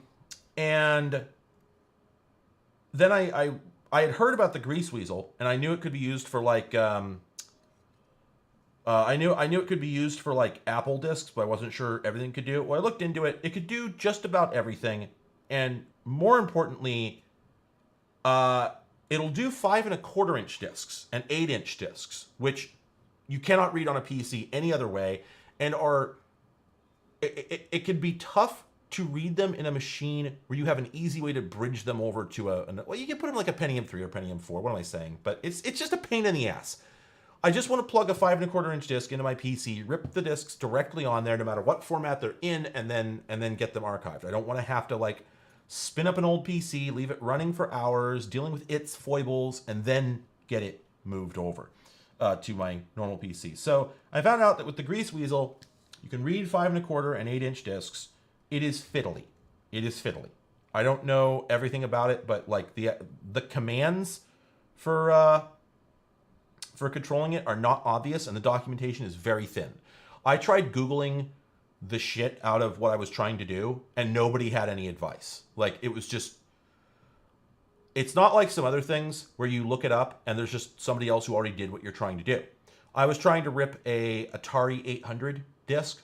No, nobody could tell me how to do it. I had to figure it out. I was also trying to rip a PC disc, and nobody could tell me how to do it. I had to figure it out. I had a 5 1/4-inch DOS floppy, and I couldn't find it. It's like FFmpeg, right? You've got to write out this little string of line noise, and I couldn't find anybody who could explain how to do that. It was all like, I've complained about this before with like programming. If you want to learn programming like C, your 2 tutorials look like this. How to make a class with no explanation for why you should do that and what that gets you. And it's like class cat extends animal, and you're like, what does it do? What does that mean? And then the other one is optimizing multi-platform, multi-core parallelization in large data scientific applications. And there's nothing in between. And you're like, how do I make a window? And you have to know that in order to do that, you have to go find a book called MFC, or, these other things. Like, you have to know ahead of time what product, what library you want, right? There's nobody who will just say, here's a tutorial on how to make a window and put a button in it and have it trigger anything. No one does that. It's all highly specific, and you have to know what it is you're looking for. And no one will tell you that. And then even once you do, it only tells it. Every single tutorial either assumes that you've never seen a computer before, or that you know exactly what you're doing and are only looking to hyper optimize at the end of your career. And it's so frustrating. Well, same problem. You can't find anybody saying, if you're ripping an Atari disc, you do it this way. If you're ripping a Mac disc, you do it this way. There could be a list of one-liner commands you can use every single time. I know how to build the commands now.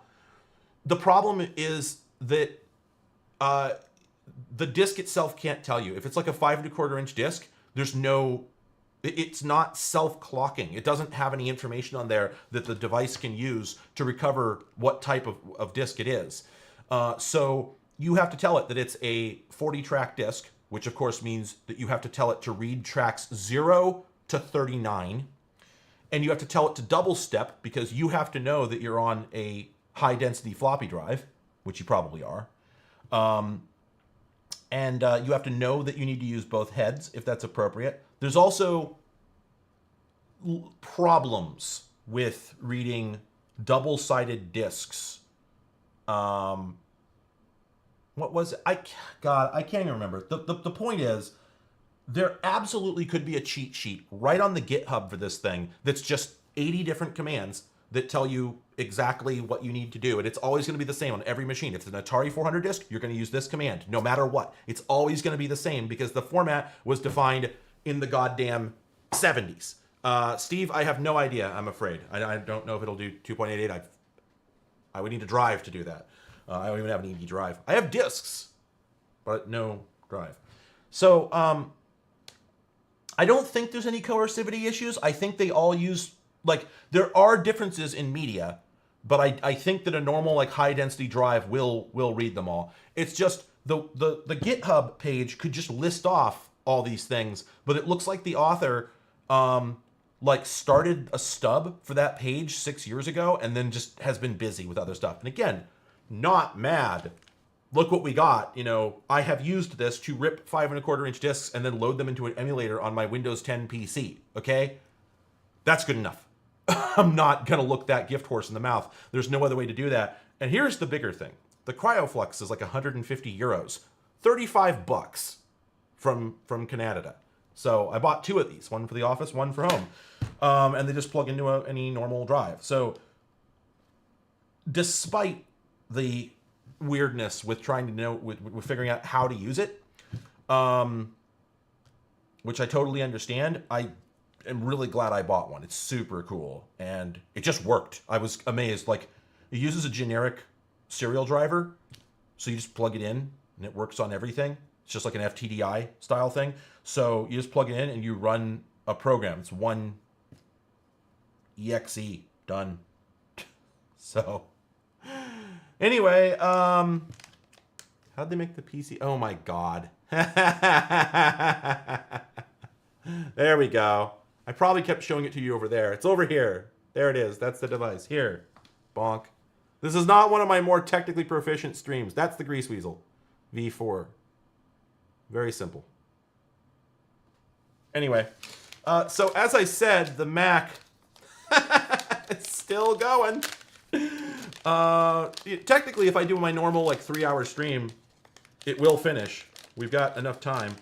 But these are actually all the subjects I had planned. So I need something else. So let's go to break briefly and I cut myself off. Let's go to break briefly and I'll decide what I'm going to do.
Okay, so our Macintosh has finished rendering.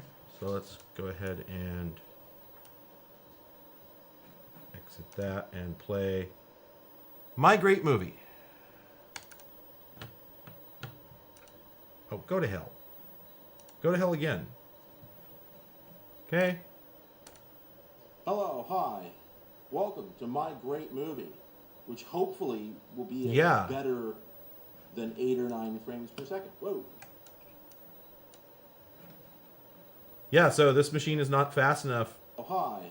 Welcome to My Great Movie. Or the hard drive is... No, I know the hard drive is fast enough. So yeah, that's... Interesting. Fascinating. And yeah, well, it took that long to render partly because, you know, it's at better detail than the machine can handle. So, and then I need to... Oh, there we go. Close that. There we are. Well, it has 128 megs of RAM, so that should not be the problem. All right, well, I'm going to go ahead and shut the Mac down for the moment. And then let's just go ahead and do some Amiga-ing. My next video here is going to be about the video toaster. I've got a whole thing planned. And, you know, I don't know why this screen is scanning like that. Huh. It shouldn't be. Oh, because... Oh, right, duh. My primary cameras are hard-coded, or hard configured to use a 1/60th of a second shutter speed. These aren't. That is unfortunate, but not really the end of the world. Certainly. Let me see if I can get into the config on this thing. I'm trying to remember what is camera. Sony network camera, what is it, 10 dot something? Is this it? No, that's not it. 10.1 dot. Here's the RoboShot. No, that's not it. What is the... Sorry. This, if I had my camera set to 1/60th of a second shutter speed, this would look fine. So I just need to find out whether I can adjust that, and it might be possible. So I'd really prefer it because this does not look amazing. I think we'll agree. Video settings. Okay. Image settings. Okay, I'm going to adjust the brightness. Nope, that's not shutter speed. Crap. Yeah, this camera just doesn't have... Whoa, why did that happen? I don't know why that happened. And here, let me also... Whoa, Nelly. What's going on here? I'm having problems, everyone. Problems I didn't anticipate. I hadn't planned on demoing the Amiga today. But I figured since it was all set up, why is it still going in? Stop going in. Go out. Okay. There we go. So, yeah, one question. Let's see. That's camera 2. We're not getting a picture from camera 1, which means it probably needs to be shifted out of HD mode. Give me a second. No, that's set to SD mode. What the dick? Is it on line B on this? Pardon me. I think I know what's wrong. It was in there. Oh, yeah, let me look at line B. Nope, there's a picture. So, pardon me. It goes in there, it comes out there, it goes in. Oh, shit, it fell off. There we go. And like that. Now we should have 2 cameras. Yes. That's really fucking funny. Yes. Much better. Hello, hi. Boy, I wish that our overhead camera had adjustments. It really doesn't. You want me to set up B camera instead? Huh? B camera? No. Uh, Oh, I see what you're saying. Shit, maybe we should. You stall for time. I'll do it. I guess there's advantages. Yeah, so we're just gonna.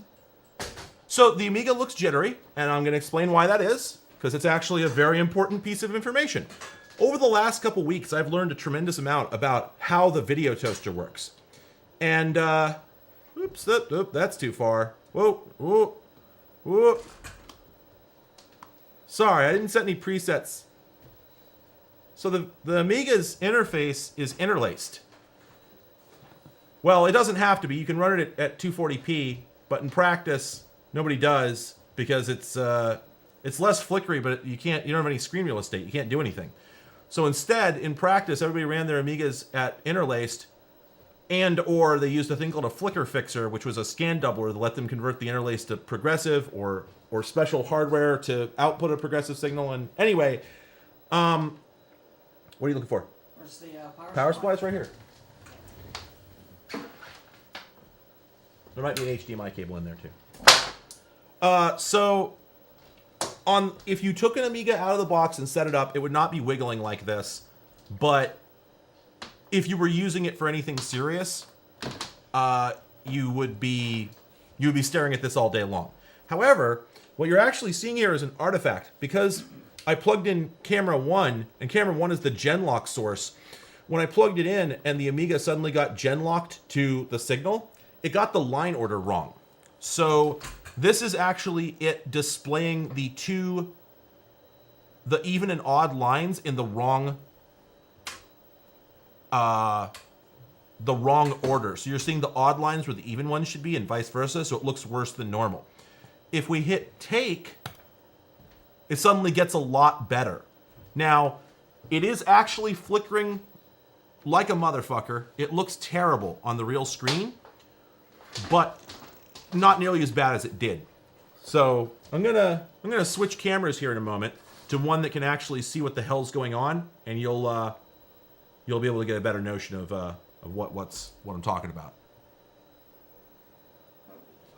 Just bear with me for a moment. Go ahead and switch to the input for VGA. I actually don't have a full screen VGA option. I took it off. Let me. Oh wait, no, I can fix that.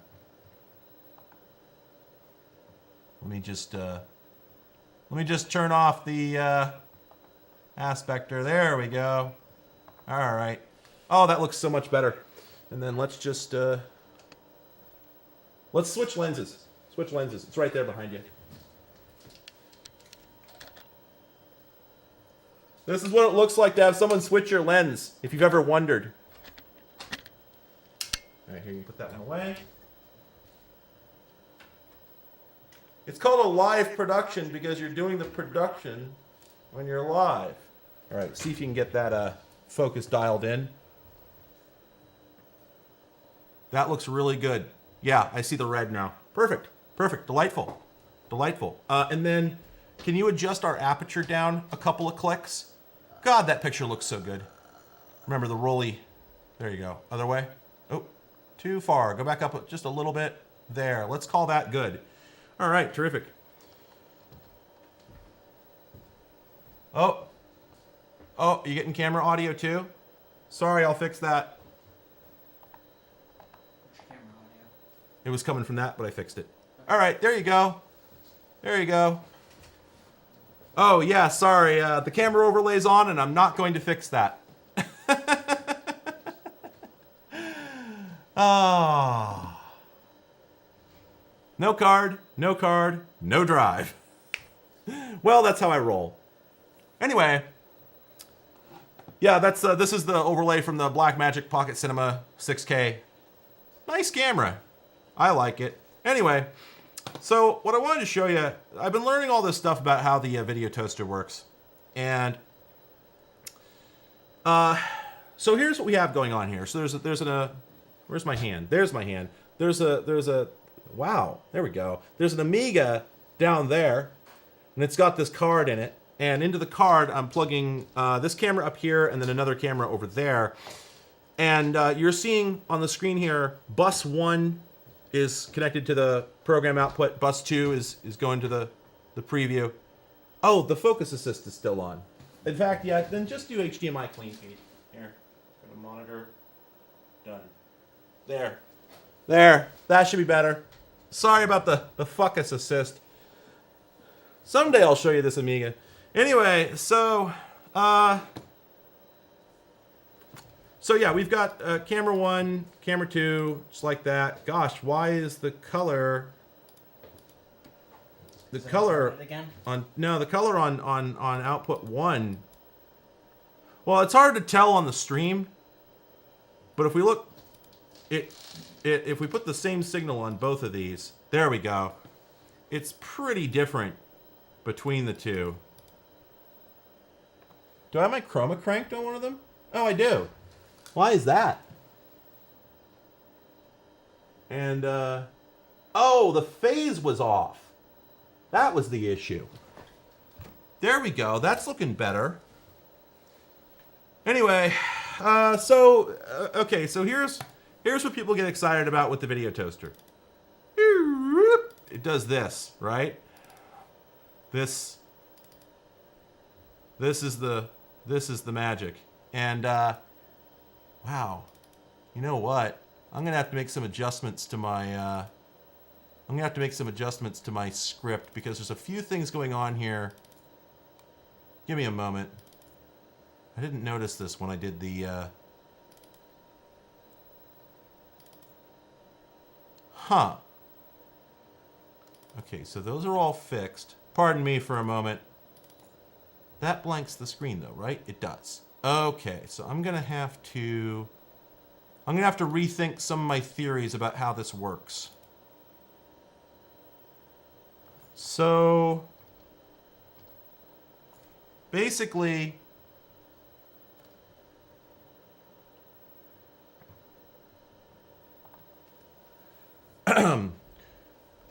basically this thing allows you to do these transitions like this that, like, by all rights should not have been possible at the time. And what I've been trying to figure out is exactly how they made this possible. Like, I know for a fact that this computer and the components in it are incapable of doing the calculations necessary to do these sort of 3D transforms. It's not possible. You couldn't do that in any machine that costs less than $100,000 at this point in time. So my theory about how this works, well, it's based in part on some documentation that I found, but I just found some more stuff today with somebody else's help. They stumbled across some docs I had not found yet. So I need to look at that in order to fully understand what's going on. But basically, the toaster card itself is not all that advanced. It has some circuitry inside that's not really that remarkable for the era. They're just using it in a very interesting way, and they're taking advantage of some idiosyncrasies in the Amiga. So you get very cool looking effects like this thing, the water pour. That's pretty neat. What's the thing sitting in front of the Amiga? Oh, that's just a VGA pin adapter, just a D sub adapter. And you've got like I call this like the Nickelodeon transform, the Nickelodeon wipe rather. Right, so you got a bunch of stuff like that, and then you just got like a basic crossfade, for instance. Then you got one that uses a mosaic, different patterns. It's pretty neat. It's VGA to here. Let me show you this. Well, I won't be able to show it to you properly, but that is DA23. It's what people call it. And it's a connector you'll only ever find on the Amiga. Nothing else used it. It's 23 pins, not 25. So it's 2 pins shorter than a DB25. And so the way people make these is they just cut the end off a DB25. So that's what this started life as. Really irritating. But yeah, that lets you plug it into a VGA monitor, but you can't just use it outright. You got to do some other stuff first. Anyway, okay, so we've got, like, this is a fun effect, for instance. This thing here, if you look closely, you can see the the border on this effect is static. It's like actually randomly generated noise. So the way that works is this actually has a static generator. So if we go, there we go. So you can do all sorts of stuff with that. You can, there we go.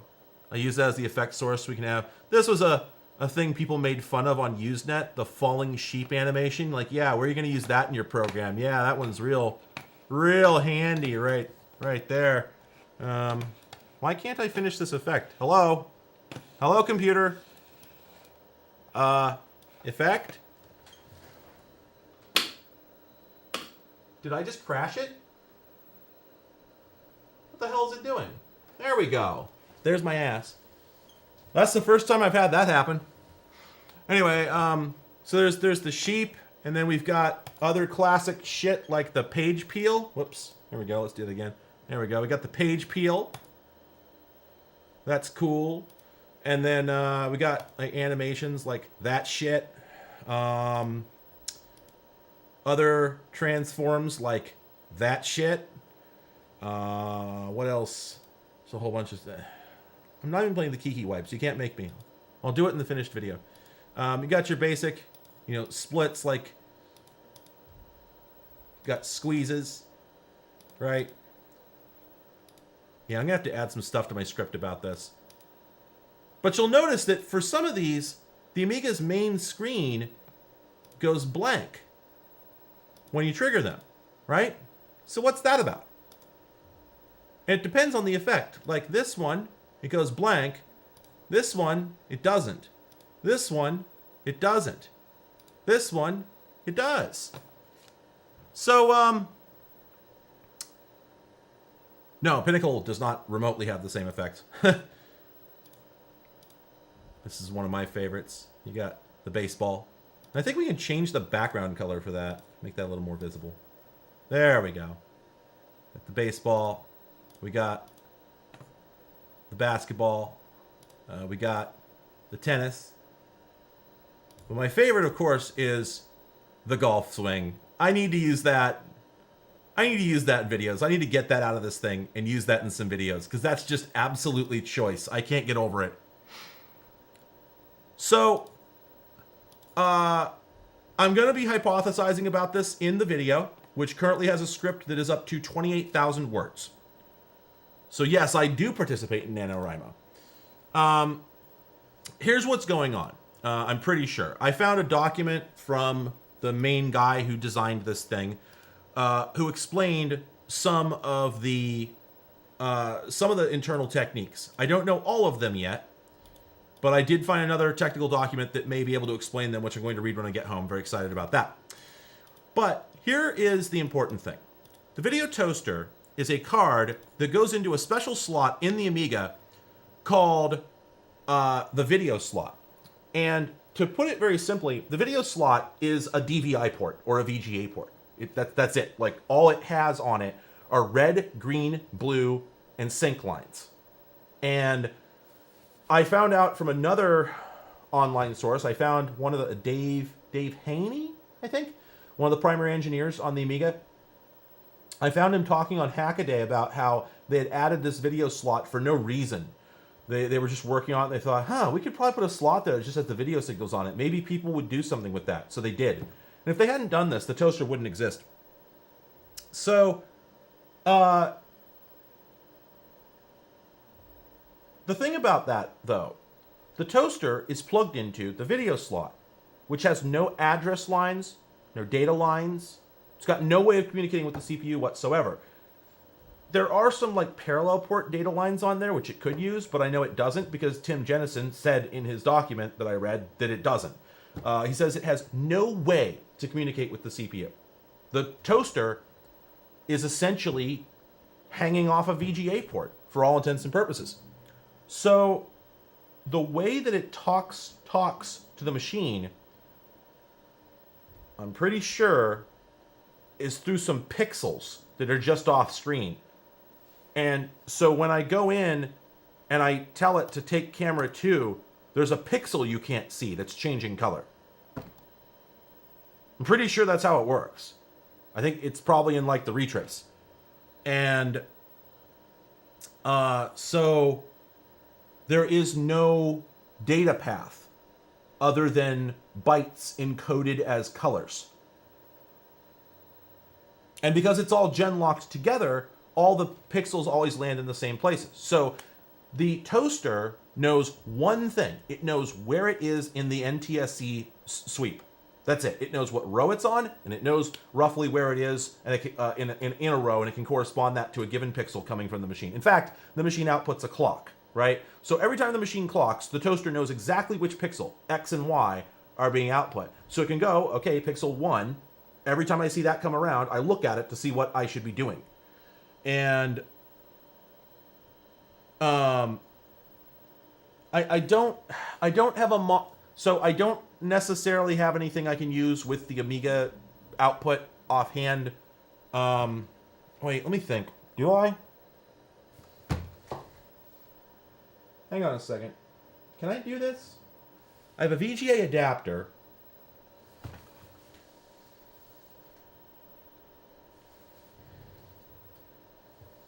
I'm suddenly wondering if I have the parts. Let me think. I don't think there's any problem with unplugging the Amiga monitor while it's running. And I don't think there's a problem. I can plug it into the Extron. All right, hang on. Let's just take a look. Let's find out. Where is it? I need this. Because it's 15 kilohertz, so I should be able to hook it up to one of the PVMs. Let's see. Yeah, so I've got RGB on this one. So let's do R there. We'll put that on the R here. Is this the right jander? Hang on a second. Unplug that. Crap.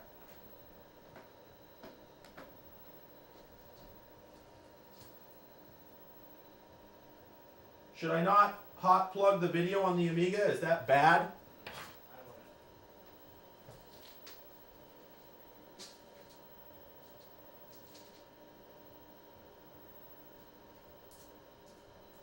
Well, I'm going to need some more BNCs anyway.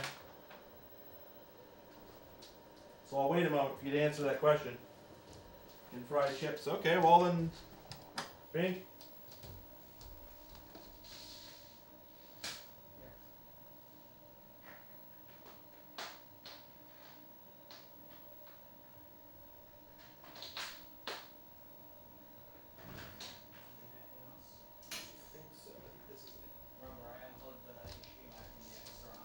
Okay, cool. Well, I was going to use a PVM. Because I think it's easier to understand. Okay, let's see. Let's do green here. And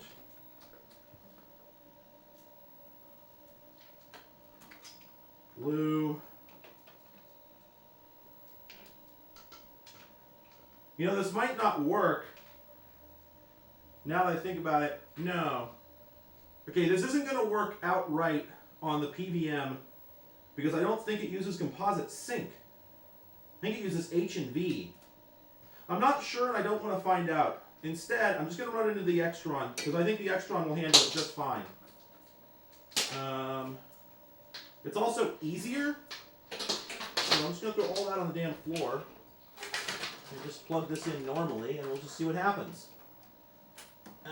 Crap, I need a flathead. You know what? No, I'm talking to myself. I'm talking to everybody, actually. Where are my Weird drivers? Here we go.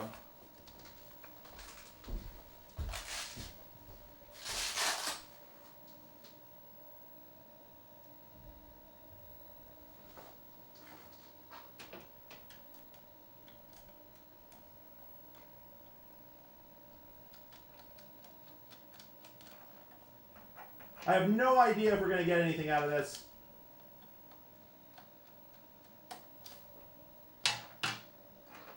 Especially because now that I think about it, it's going to output an interlaced signal, and I don't know if my Extron will eat that. I would think it would. I mean, it'll output interlaced. You'd think it would input it too. So, my fingers are pretty crossed here.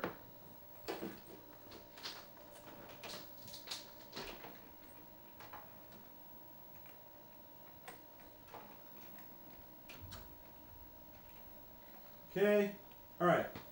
All that's hooked up. Oops, can't go around that way. It's called a live production. Okay, Amiga on. We can go. The Extron says it's getting something. Let's go back to OBS here. Hang on a second. Oh. Right, and we unplugged that, so let me think for a second. What's our best strategy here? I'm just gonna I've made mistakes in my planning, you see. I think the Extron is getting a signal.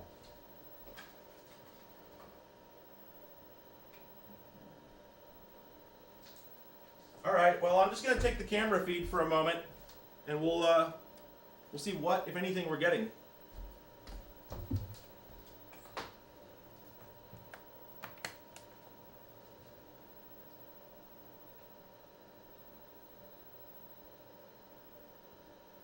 Well, it's trying. Or, you know what? Now that I think about it, maybe it isn't.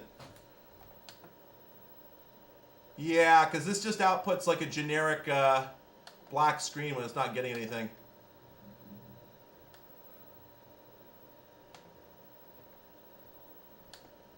Yeah, I don't think this will sync.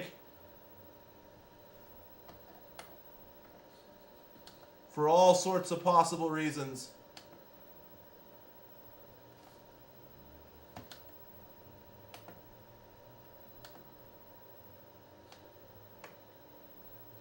Crap.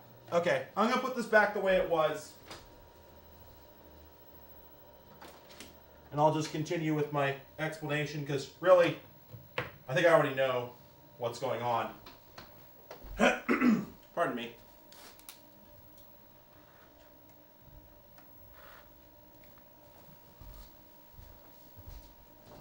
There we go. Welcome back.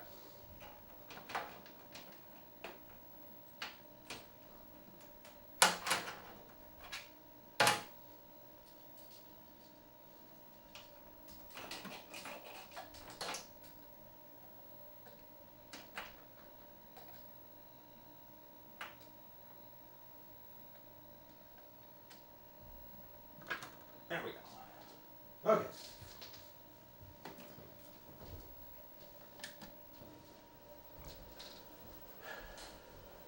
Now I have to wait for the lengthy startup sequence again.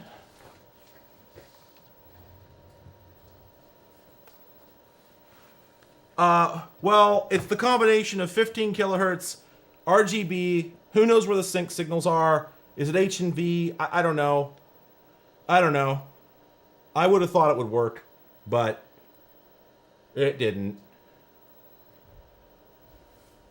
That'll sync once the machine finishes starting. Anyway, okay, so what I believe is going on here.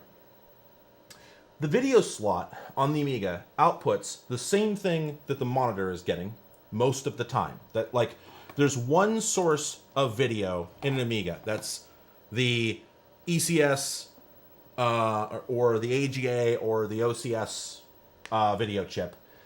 And the machine operates at NTSC resolution, either interlaced or not, using like the 240p trick or otherwise. And the internal display operates at that resolution and timing and whatnot as well. And from the toaster's perspective, it has four signals coming in from its four potential inputs. And then it has an output. And it can switch those four inputs into a 2-input mixer. It has an analog mixer inside that they call the fader. And this is basically a It's a 256. It's like an 8-bit digitally controlled. Wait a minute. What? I'm sorry. One moment. Why are we getting roll? Why is there roll? I must have unplugged something. Oh, come on. What? No. It's just normal video input. What's going on here? What? I didn't change anything. Why? Why are we getting roll? Hang on a second. This is a new problem. I haven't had this before. GDQ voice. This has never happened before. It's just an NTSC signal. There can't be roll. This is impossible. What? What? What? What? Did we?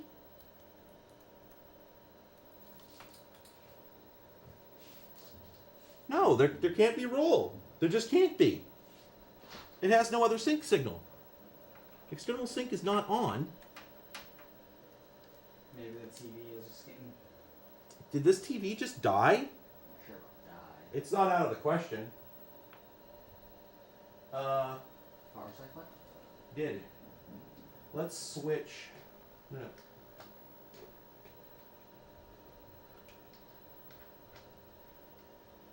Yeah, it's the TV. What the hell? I don't need this shit.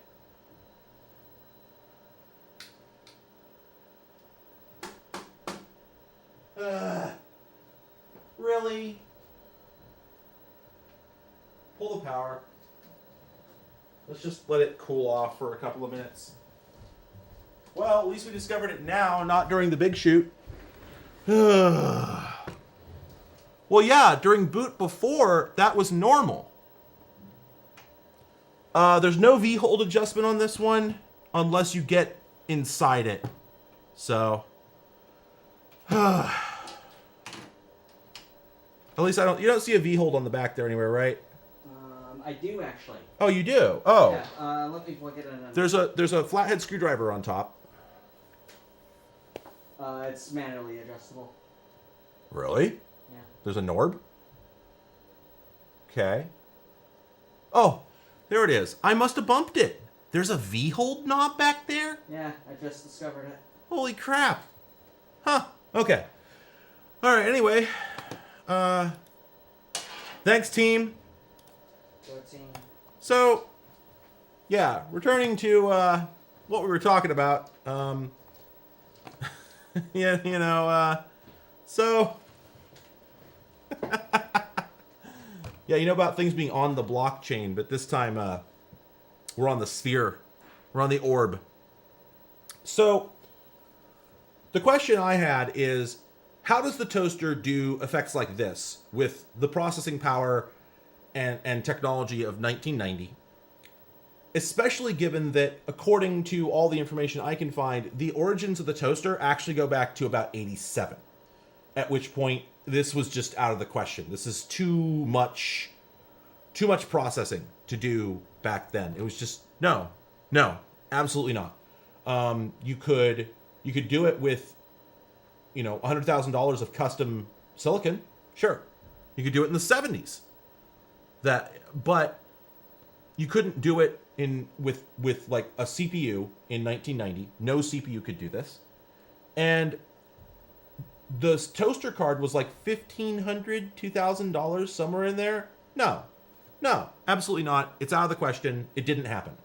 There's a trick going on here, and I think I know what the trick is.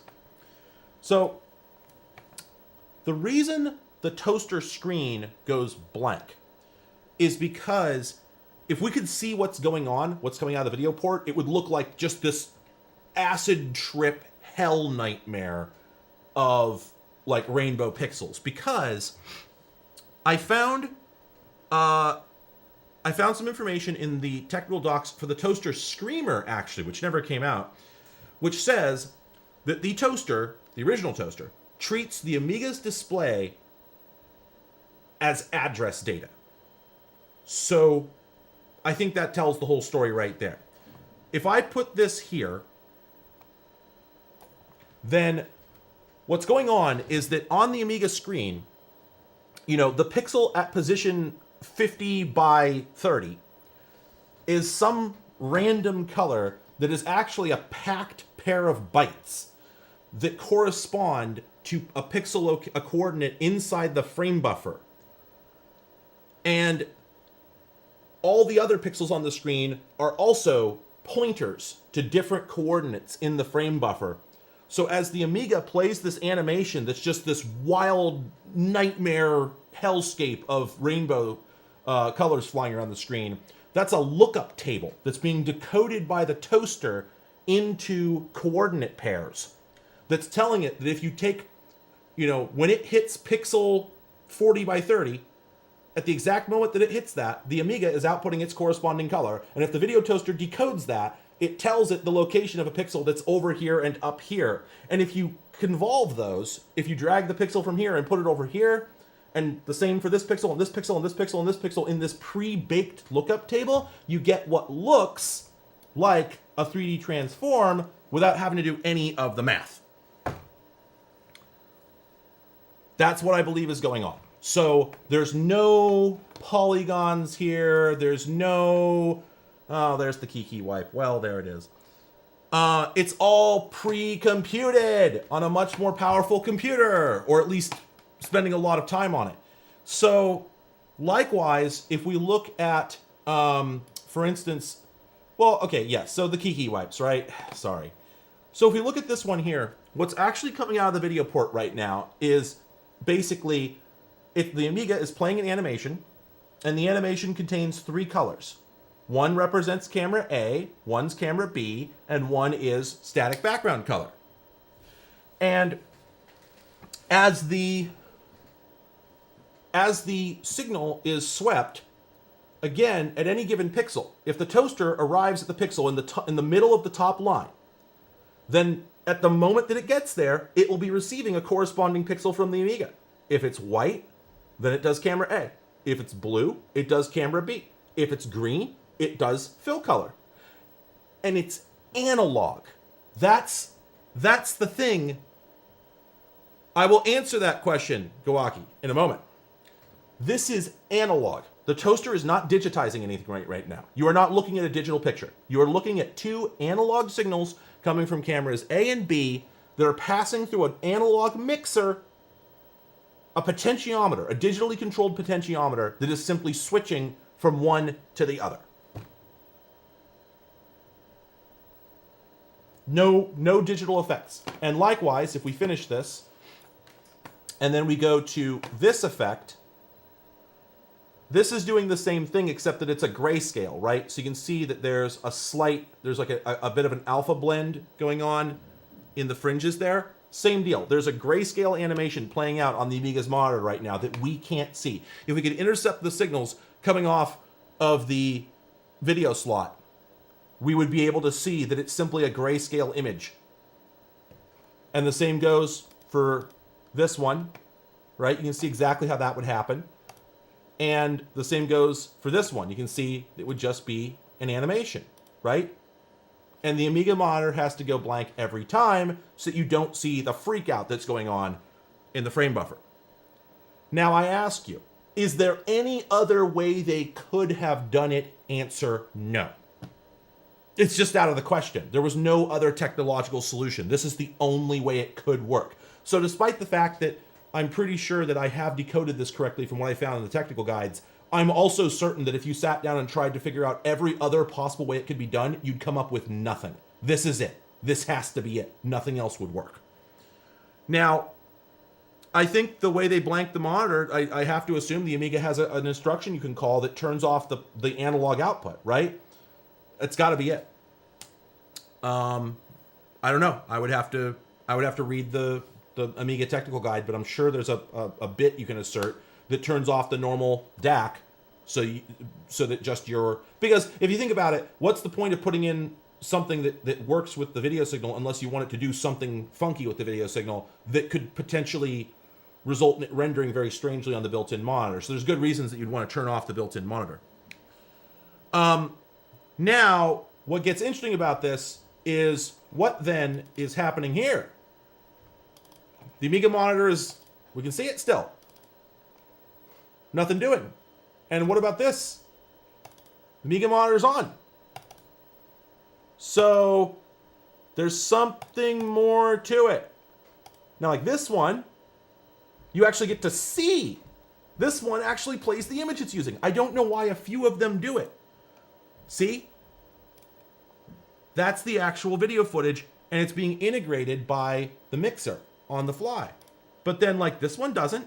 Why don't we get to see this one? So I think I know what's going on. There are at least 4 different modes up here. So I think the toaster has the built-in ability to calculate very simple transforms on its own, because that's very easy to do, right? If you think about it, this can be calculated on the fly. It's trivial, right? It's just very simple integer multiplication. There are no complex, convolves going on. Likewise, this here, my guess. Well, here, let me show you something else that informs this. Here we go. This here is called a positional effect. So if we pick, here we go. So this on its own just shrinks off the screen. But if we pull this down and then we move the mouse, we can put it wherever we want. And again, this screen is not blank. So what that tells us is that there's another operating mode where most likely the toaster's silicon has enough intelligence that it's able to do what's called flying a key. Simply scaling, possibly asymmetrically, and positioning of a signal. And most likely there's just like 4 colored pixels up in the corner in the overscan on the Amiga display that's explaining, that's telling it where to put those values. And then for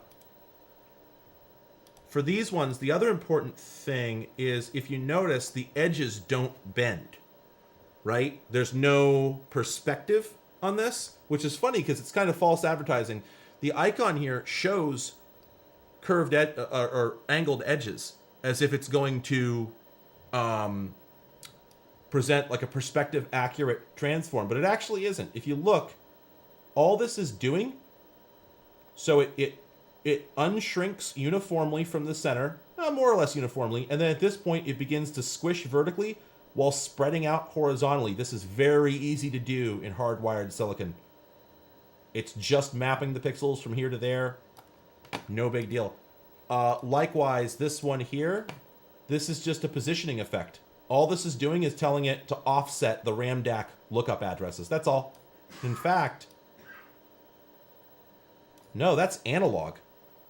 That's interesting. Wait, no, that can't be analog. Let me think for a moment. How is it doing that? Because it's not using the DV. Oh, it is using the DV. Hang on a second. No, it's not using the DV.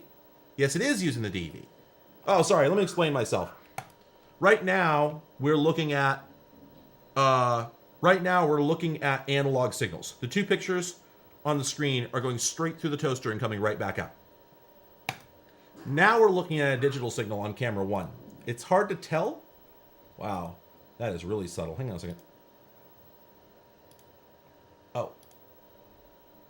Oh, I'm sorry. I was mixing up my TVs again. God, I forgot I swapped them. My preview output is on the left. My program output's on the right. Yeah, there we go. Okay.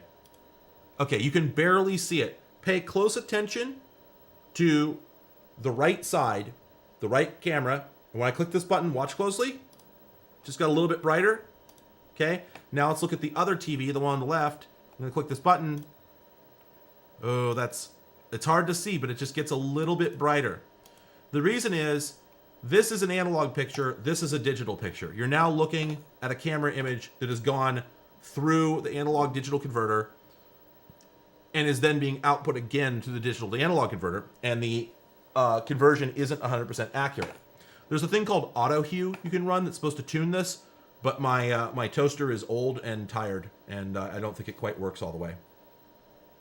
So anyway,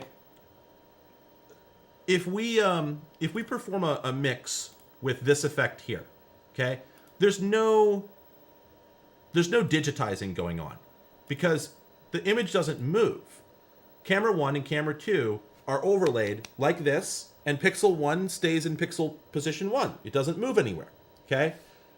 Likewise, if we do this fancy animation, cool, but the images aren't being manipulated anyway. Likewise, we do this one, slow that down. This is just a gradual blending of one image with the other. They're running in perfect lockstep. Nothing moves. But now, let's run this effect. These pixels are being moved out of their original positions and into new ones. You can't do that in analog. It's impossible. So instead, you have to put them into a frame buffer so you can work with them as pixels. And if you look, now that that effect is complete, DV1 and 2 are lit up because it automatically routed them into the frame buffers. Now, to that end, watch this. I'm going to load an image into a frame buffer. Okay, we now have a still image loaded into frame buffer 1. Now, if we take our camera here and we transition, okay, transitions just fine. Now, let's use a 3D transform. Okay, wait a minute. That looks like it should. But what's going on here? That's not 3D at all. Because since one of the inputs to the transition process is in a frame buffer, it doesn't have a frame buffer available to route the camera image through, so it's stuck. The only way it could complete the transition properly would obliterate one of the inputs to the transition. There's no way to win. So it just has to bail out into a simple analog mode. So that was a digital transition. This is an analog one. That one threw me for a loop. Here's another wild thing about that.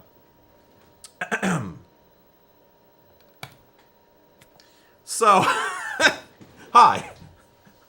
I'm Max Headroom. Let me make some adjustments here so it's a little clearer. Turn that contrast down. Oh, that's my ass. Hey everyone, see my ass? There it is. Don't you want to know what a robot's ass looks like? Why find out? So,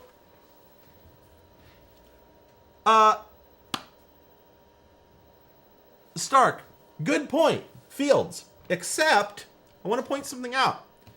That is not two fields. I'm going to prove it to you. Let me, move around here. Let me see. One moment. Wrong camera, isn't it? Oh, it is. One moment.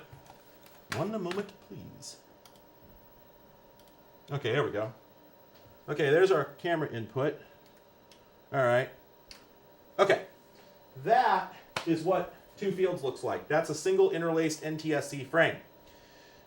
If I freeze it, this is what it looks like if you just take the one field and duplicate it into both fields. You get this nice, solid, frozen image. But this is what it looks like when you're looking at two fields with a lot of motion between them being transmitted over and over.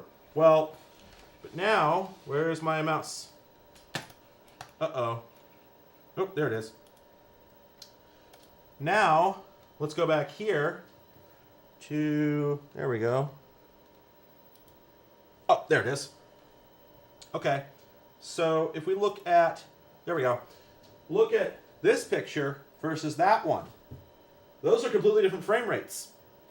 This is 4 fields. And now watch this. There's 4 more. This has captured 8 fields in a row. What the fuck, over? So, by the way, like I said, I'm doing this huge video. It's probably gonna be about 4 hours long. And this is like a dry run for me explaining a lot of this stuff, because I've never said this in front of people before. So, sorry, one moment. Oh, Alex, fully working Tandy 1000 TX. Oh, neat. The Tandy monitor, I do actually have one. I like it. However, depending, send me an email. It's just cathoderaydude@gmail.com. We'll talk more. Don't get your hopes too much up because I haven't decided. I probably don't have a replacement for it, unfortunately, but that could change in the near future. Anyway, okay, we're looking at 4 frames on the left side here. And the reason for that is that this is the first time you've heard this, I'll bet, because it's the first time I'd heard it too. Yeah, I can't do it that fast. I can do it pretty fast. In NTSC, in order to get accurate color, in order to capture the entire color waveform, you have to capture for 4 fields. I found a number of sources that confirmed this. If you capture only 1 field or 2 fields, you will not get enough information to fully, properly reconstruct the color. And Gateway Media Streamers, possibly, please also email me, cathoderaydude@gmail.com. Assuming you have one, maybe that was not your question. I don't know. I looked at those. They didn't look too exciting, but I'm not sure. They didn't look too different, I should say. I don't know if I'm ready to cover one yet. Steve, yes, interlacing looks terrible, especially on progressive scan displays, which is what all flat panels are. Interlacing just looks bad. Progressive always looks better. But yes, in sports, in particular, where you've got fast motion, you throw the ball, and even if it's in motion, you're gonna see the fields separate. You're going to. The only time it ever looks okay is on a CRT, where everything is all mushy and analog and puddingy, and everything just sort of blends together. So, anyway, so we've frozen 2 frames here. One frame. Sorry, hang on a second. Okay. Depending on how you want to think about it, we have frozen either 2 frames or 4 frames, because this is 4 fields, so that's a total of 2 frames, and this is another 4 fields. It's interesting that it got motion blur on the first 3 and then none on the last one. How wild is that? But I'll go in more about this in the full video. But the software doesn't really acknowledge these other 2 frames at all. So for instance, you can go in here and you can hit this button that'll stabilize it. And we'll do that. Let's go ahead and stabilize it. It takes a long time. Come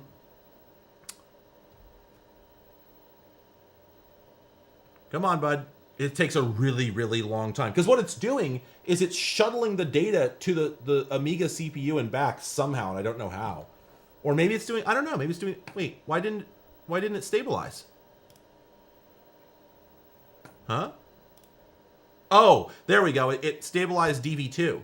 Okay, so this is exactly what I'm talking about. The software doesn't really acknowledge anywhere what frame store you're working with. It has 2 of them, but nothing ever says which one you're working with. I had DV1 selected, and it still stabilized DV2. I don't know why.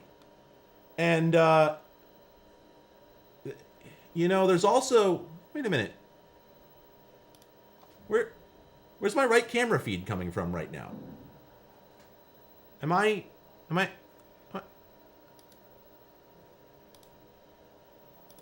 Oh, this was just wrong. Oh my God.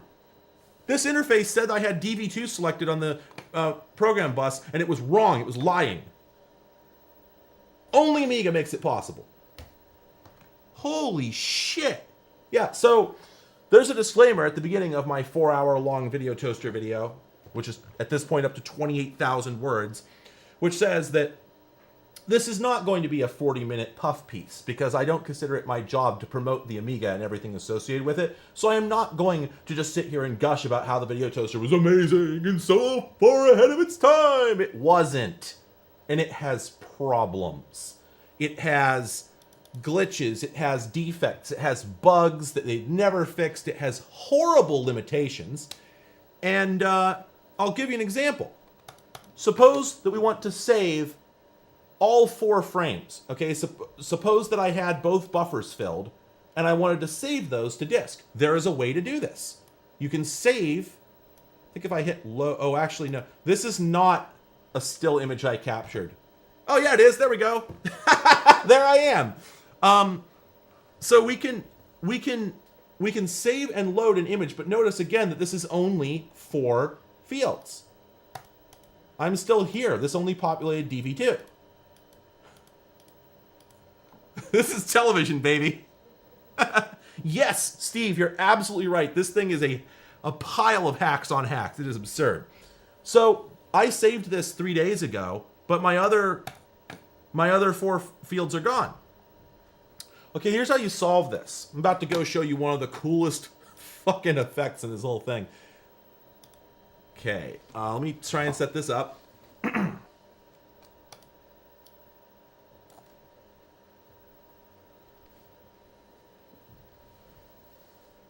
Yeah, there we go. Let's do the other one. This one's... That's also good. There we go. Yeah. So... these are some wild frame buffer effects, obviously. And if we pull this harder, it keys harder. So if we send this back... there we go. It just sort of gives you this like delayed Star Trek transporter effect. And here, let's. Then there's this one. Oh, gotta pull that harder. There we go. That gives us like the Star Trek: The Motion Picture Warp 10 kind of effect. See, it's like analog style, and the coolest thing is. Actually, no, that's as far as it goes. But now, let's go to the next one. This is nuts. This does the same thing, except it uses the static buffer as input. So,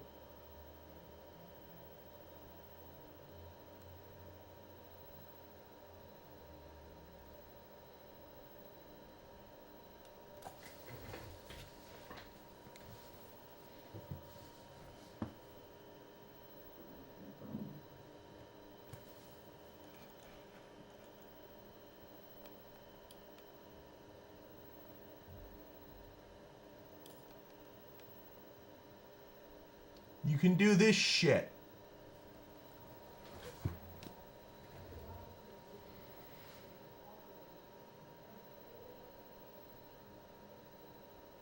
And if you sit still long enough, you'll just eventually phase into existence. And it's continuous, right?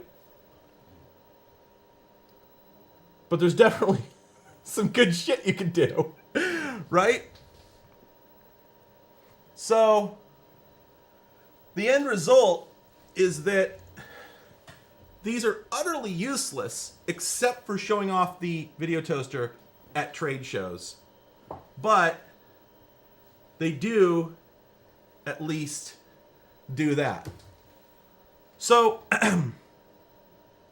now the way these work, as far I just guessed, I'm just reverse engineering this, but what you're looking at are 8 frames or 8 fields that are being updated by taking the current image and updating each field as it's displayed based on a Luma key. So the more I pull the T-bar, you know, it basically Luma keys off of the static image. But then the more you pull the T-bar, the more likely it is it'll replace a given pixel on a given field. So it takes 8 fields to get through the full loop. So you get a trail of, I think, we'll see, there's 8 hands there. 1, 2, 3, 4, 5, 6, 7, 8. So right now, we're using all 8 fields in the frame buffer. So if we go into the options and hit save, it'll save all 8 fields. But that's the only way to do it.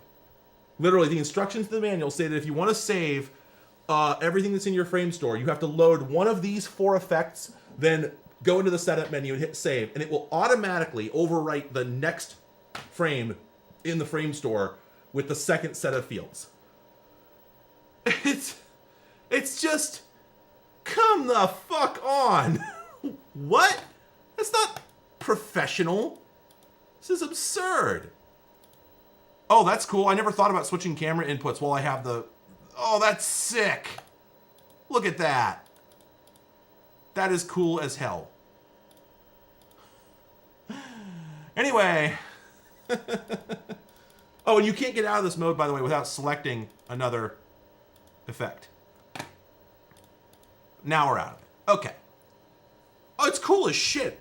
It's just not worth it. Anyway, so let me show you something else. So there's also a thing called the superimpose. Let's go ahead and just go to a black screen, and then we'll superimpose me like that.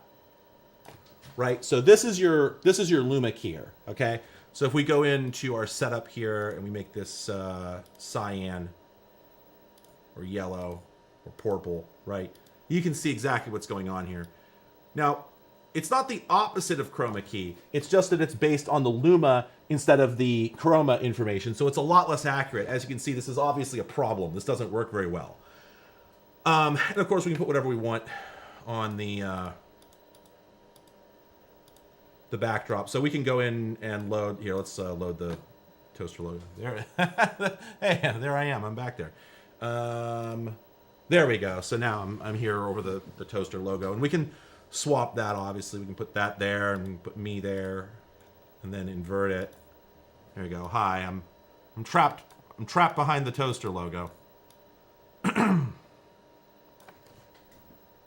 Right? And then I think you can actually fly these effects. So if we, hang on just a second, let me remember how to do this. It's kind of awkward. Yeah, like there, yeah, so there we go. We can sort of, there's a way to switch inputs. It doesn't, that's the thing. This is not a serious, practical, video mixer replacement. It is a toy. It is a box of toys. And that's fine, that's respectable, that's fun, but it's also not a replacement for $100,000 of equipment. The $100,000 of equipment were better. It doesn't replace them, it is an alternative, and it's very respectable, but their marketing does not actually reflect reality. The reality is that this stuff it's of use. Cool, Final Fantasy, great. But, it's just not the same. And there's stuff you can't do with it that you should be able to. Again, I'm sorry, I'm noticing again that all of these are not affecting what's on the Amiga display. So I have to conclude then that every one of these is using a simpler approach to the... It's not feeding it frame buffer data. It must just, like I said, have some control pixels somewhere that tell it what to do. So I'm gonna have to think. Yeah, Steve, that's basically true. Yeah, you get 80% of the things, 10% of the cost, with about 200% more problems. Because there's so many things here. Like, okay, here's an example. Let me show you something. I'm gonna load the Video Toaster logo. Okay. Oh, great. That's awesome. Stop. What? Okay, so, all right, my point she has made. What's going on? I have no idea, and I don't know how to escape it. There we go. I had some effect loaded that you're sitting there and you're going like, what? You're in the control room. This is happening. Why? You just have to know. So anyway, I loaded the Video Toaster logo here, right? So let's go ahead and bring that in. Okay, looks great. All right, let's go ahead and bring that in. Oh, that doesn't look so great, but it's tolerable. Okay, that looks good. That looks good. You know what? Let's do a take from camera 1 to camera 2. Looks great. Now we'll just go back. Wait a minute. Logo's gone. It obliterated it because it needed it for the effect. So let's just let's talk about that. You can load up a DV. Let's do this again. And then you can transition with the falling sheep. And our DV is still there. We can do a mosaic. Or we can do card. Oh, no, that one doesn't work. Whoops. It's a minefield. It's a minefield. Some of your effects will eradicate what's in the frame stores. Some won't. There's no indication. They all look the same. You just have to know. And if you accidentally pick the wrong one, but you were transitioning to or from a DV, you're fine. If you accidentally pick the wrong one and then you transition between two cameras, it obliterates your frame store. Right? What else we got? God, I think that's all the effects. Well, except there's one that I think is a real crowd pleaser. This guy here. Big seizure warning. I'm not joking. Big seizure warning here. Here we go. Yeah. Yeah.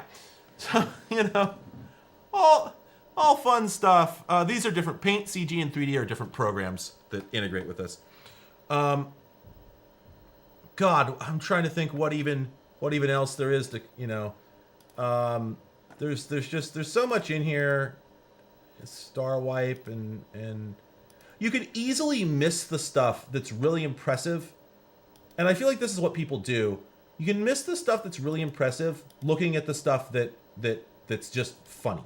You know, you can easily. I love Castlevania Symphony of the Night. You can easily just like not notice the really impressive, really surprising capabilities because it's just subtle. You know.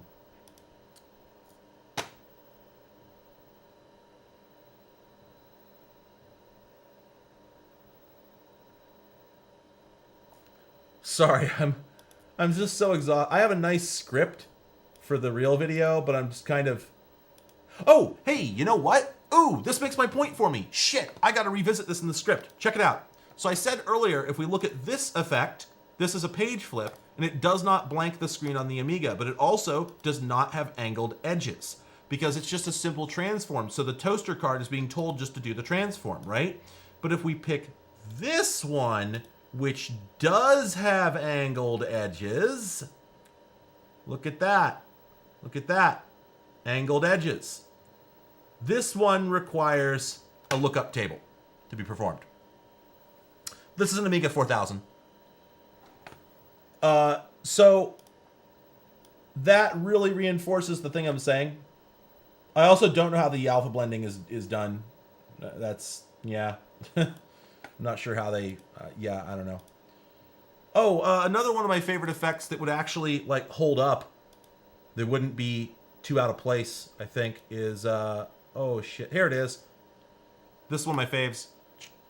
Yeah, that's great stuff, right? You know what's interesting? Oh, no, okay, yeah, both tubes play the video the same. Yeah, okay. Man, what else? What else? What else? The test... So that's another thing. The test bars effect literally just generates test bars because this software doesn't have that built in. And they couldn't figure out where to put it. So they just implement it as an effect, even though it's not an effect. So you get your test bars. Why isn't that just a frame store you load? I don't know. Then there's... this one's good too. This is Take. And you're like, well, what's so special about that? Nothing. What this does is it performs a take, and the reason it's here is because this thing has an API. You can control it from the Amiga's AREX scripting system, and they forgot to write a command to tell it to do a take. So if you want to do a take remotely or from script, you have to use an effect, because it only has a call effect API. So they had to make an effect for it. It's bodged. Then there's this one. Any normal switcher would have the ability to choose the input to the... So I showed you earlier we have the superimposer here, right? So we can, if we can key me over a background. Come on. Come on. There we go.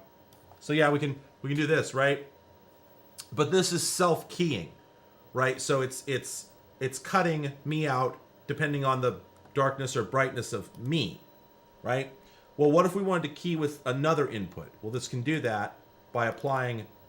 Wait a minute, why are we in the middle of a transition? Oh. One moment, let me remember how this works. Again, because nothing's intuitive, because these are all hacks. All these features are just bodged into the effects system. So, let me see, we pull that down. There we go. This allows you to do... You're keying one image over another using a third image as the key. And this should be built into the UI, but it isn't. Because this thing is just hacks. It's just hacks on hacks on hacks on hacks. They didn't think to do this, so they just didn't do it. Actually, I'm sorry, my Discord is no longer open to the public. I stopped letting new people in quite some time back because I started having panic attacks over it. So I may reopen it someday, but it won't be anytime soon. So there's all that. It's just hacky and bizarre. And then there's more stuff because there's this thing in here called Chroma FX. And God, this is weird. This is so weird. What this does is it's a color remapping feature. So we render this. And now you can see I just, well, it's hard to see with the contrast situation, but I just kind of look weird. If I pull that, you can see it's doing a thing, right? Let me find something more aggressive. Hang on a second.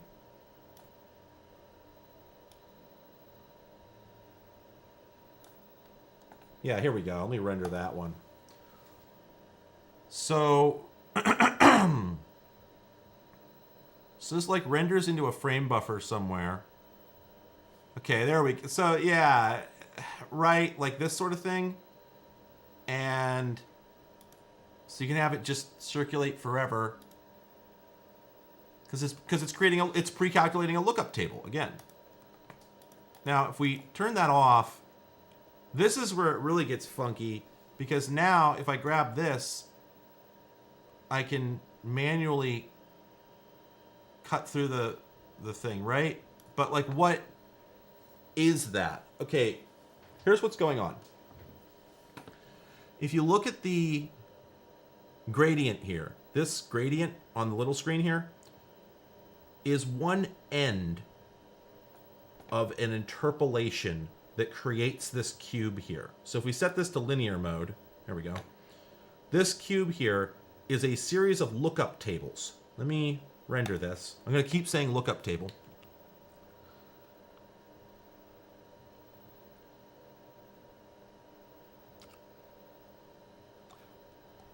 The UI is on the left TV because it has more color depth for the gradients than the Amiga is capable of in its internal display. So it has to display it through the toaster. So, okay, notice that I'm black and red now. But if I pull down, I slowly become black and white. And if you look at this graph or this gradient chart, you can see at the top, it's red on the left and the middle and the right. And if you look here, you can see that corresponds to luminance from the left to the right. So dark colors become red, slightly brighter colors become black, mid-brightness colors become red again. So if we go in here to here, and we wipe out the middle of the gradient, and then re-render, I wouldn't call it color grading. It is color mapping. It is much less useful. Okay, now we've got red at the bottom and the very top of the map. But again, if we pull this down, it goes back to fairly normal black and white. And the reason for that is this T-bar is selecting which of these horizontal lines will be the lookup table. And then it's interpolated from one gradient here to one gradient there. So if we go to this one and we pick the right edge and we saturate that, and then we change the hue, okay, and then we're gonna interpolate that to here, okay, and now let's go down to the bottom end, and what we're actually going to do is we're going to give it some random colors down there. Now we render that,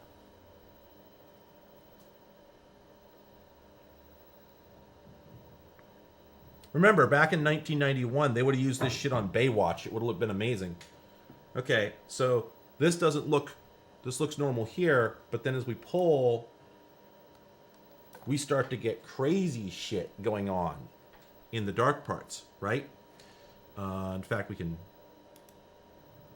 do that a little bit less. So now there's like random color mapping going on down the dark parts. All right, you ready to shit yourself? Get set, because this is about to blow your mind.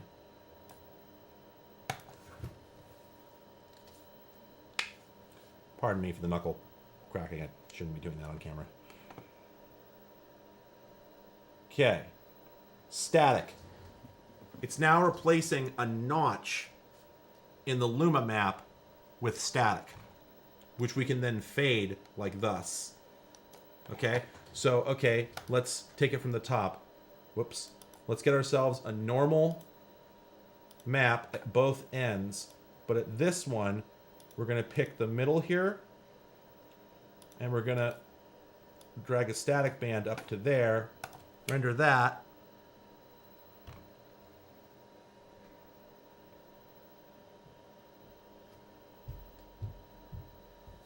and now we've got this effect going on, but we can fade it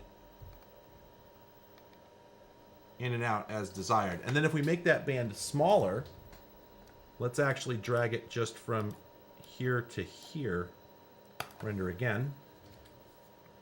This will make it even more specific.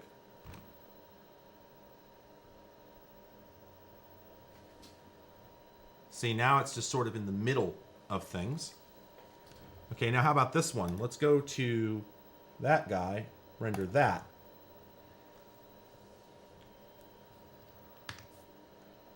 Now, what we get is a negative, which we can sweep. What you say? Etc. This is what you do in every single soap opera.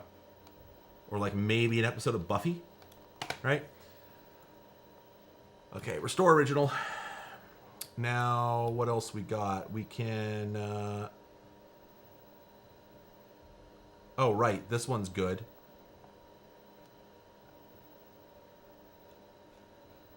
Or actually, we want that one. There we go.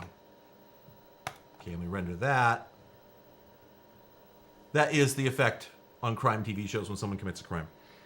And T1000. So again, we get sort of a... we start... I don't know why is it black and white at this end? I don't know why it's black and white at this end. That's the gradient I normally use. Well, whatever. Anyway. Oh, wait. I just figured something. I think something just clicked that I've been wondering about this whole time. There's a saturation value. Oh, no, that doesn't do it. I don't know why it's making me black and white at the top end when in other places it doesn't do that. I haven't quite figured that part out. Anyway, so yeah, that's dope as shit. Right? And then this one, yeah, let's render that. This one lets you get a sort of, there we go. You've seen this in music videos too. This is very like, you see this in like a hip hop film, sort of like 1995 sort of thing. And again, you can pull it, right? So, yeah, you ask yourself like, what the hell is all this for? I don't know. Your guess is as good as mine. Oh, and then the gradient generator is wacky too.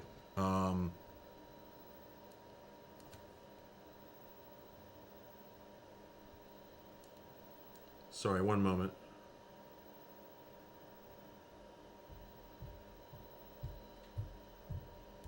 Okay. Ooh, hello, hi. Yeah, so again, we can get some cool color cycling effects there. But then if we go to the gradient generator down here, we can choose different angles to generate it at, or we can have it sort of oscillate when generating, or we can have it posterize. So if we render that one, this is cool. Again, just nothing you can do with this past like 1994. There we go. This one, oh, whoops, there we go. This starts out here, but then as you pull it, it becomes more and more posterized.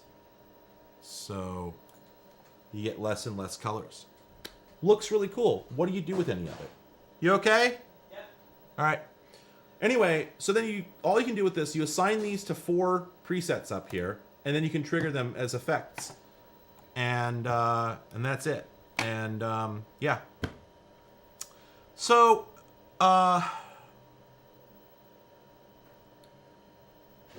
the moral of the story is this. Oh, that's another thing. You can't get rid of chroma effects. There's no way to do it other than to go load a different effect. And even then. Oh my god. I have so much trouble with this. There we go. You unfreeze. Is that how you... Okay. You have to unfreeze. Gosh. Everything's so hard. Alright. So what I'm driving at is this. And I'm sorry, I don't have time to show you the paint or the CG or the 3D stuff right now. Because I got to get going. I've been here for 3 hours already, at least. So the toaster is not a piece of shit, per se. But I take a very measured view of it. I'm a toaster skeptic.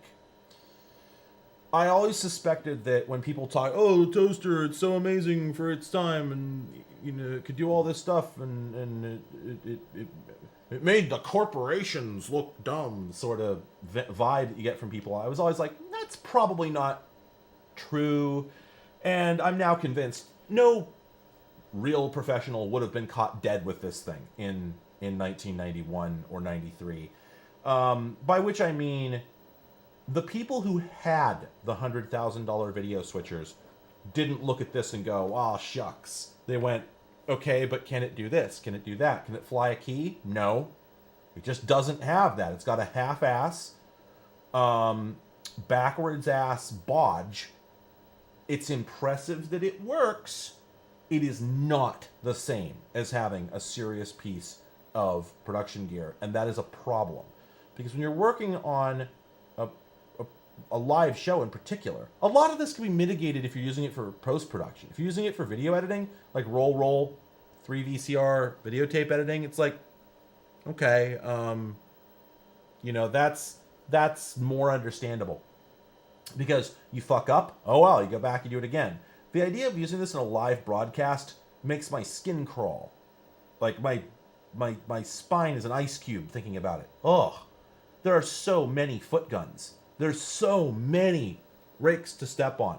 And none of them are labeled. There are no protections. They're not documented very well. The manual sucks. And a number of things you find out either you can't do them, or you can do them but they cause side effects, or that they're not community fish, they don't mix with other features. And then there's just the fact that it's a goddamn 4-input switcher. You could hardly buy something that simple at that time. So like 4 inputs, that's it. It also has no gen lock. No frame syncs. So if you wanted to plug in 4 cameras, you needed 3 $1,000 devices to synchronize them all to each other. There's no actual downstream keyer module, which was standard equipment at the time. And it's just, I mean, you saw it it got wedged earlier for like 30 seconds. I couldn't figure out how to get the screen to stop being gray so I could do an effect. That can't happen. That can't happen during a show. That's lawsuit territory. Like, that's, you ruined Dancing with the Stars. You know, no. And you saw earlier it said that DV1 was selected on the program bus when it wasn't. That's, take it back. If you don't like your tires, fuck that. No way. It can't happen. Not even once. Not even once. And a Grass Valley or a Sony would not have done these things. They just wouldn't have, because they cost $100,000. They were purpose-built. They were cost no object. They had one job in the world, and that was to make your program go off without a hitch, and they would do it. And if it broke, you called a man. Imagine if part of your Amiga broke. New Tech isn't going to fix it. You've got a machine built out of 4 different people's parts. No one person is responsible for repairing it. Not only that, you don't buy it from NewTek. You buy it from a value-added reseller who probably built the machine for you. So now you've got some guy named Rick in between you and the 4 companies that came together to build this thing. There is a reason that nobody had made this before. NewTek saw that there was money in the idea of selling capabilities like this to the very low-end market. That's fine. I respect that. I think for that purpose, this is amazing. What I don't like is narratives about disruption. I don't like disruption. I never like hearing that, oh, you know, the corporations just want to keep selling you the same thing over and over. You know, they never change. This computer, it's always a computer. This computer company has come by and software is going to change it all, and it never does. It's always, we got you. We took all the headline features, the most obvious stuff, the lowest hanging fruit, and we made that happen. And nobody thought that was possible, and so we genuinely can say like, you couldn't do that. But then as you dig into it, invariably, as you dig into it, you, ask me about Lightwave. As you dig into it, you find gaps. For instance, this has Lightwave 3D. I'll just start that. Okay, so this is Lightwave 3D. This is a 3D rendering program, 3D modeling program. It's the whole 9 yards. If we pull up Space Fighters here,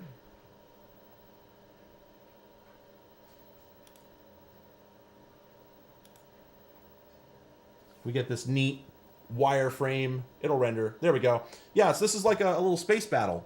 And this is pretty cool. We can go to the camera perspective here, and we can just see.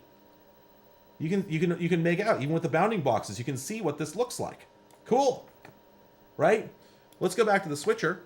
And I think this one here, I believe. There we go. It's a little dark. But you can see that's the thing. That's our ships. That's all you're ever going to see. Because out of the box, there's no way to save an animation or to play an animation. It's incapable of it.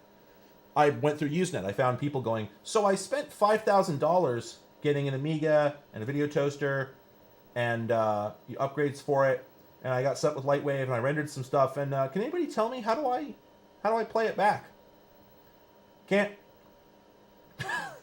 Turns out the only way to do it was to buy a VCR with single frame record mode, which basically meant you plugged it into your Amiga video output, or plugged into the toaster's video output and plugged into your Amiga serial port. And then the VCR would spin up, engage the head, and then Lightwave would sit there rendering a frame for 15 minutes with the VCR paused, just grinding through. I don't know if the head keeps spinning or what. VCR is just paused, sitting there, and when Lightwave finally finishes, the VCR goes, "Eh." And now Lightwave starts on the next frame. $10,000 apparently for one of these. So, lol. We included a whole 3D package, which you can't use for anything practical other than making silly title cards. You know, great. We can toaster juice, everybody. We can make toaster juice. There it is. Yeah. This is gonna. Great. You couldn't do this before. You couldn't do this on a contemporary Mac, I don't think.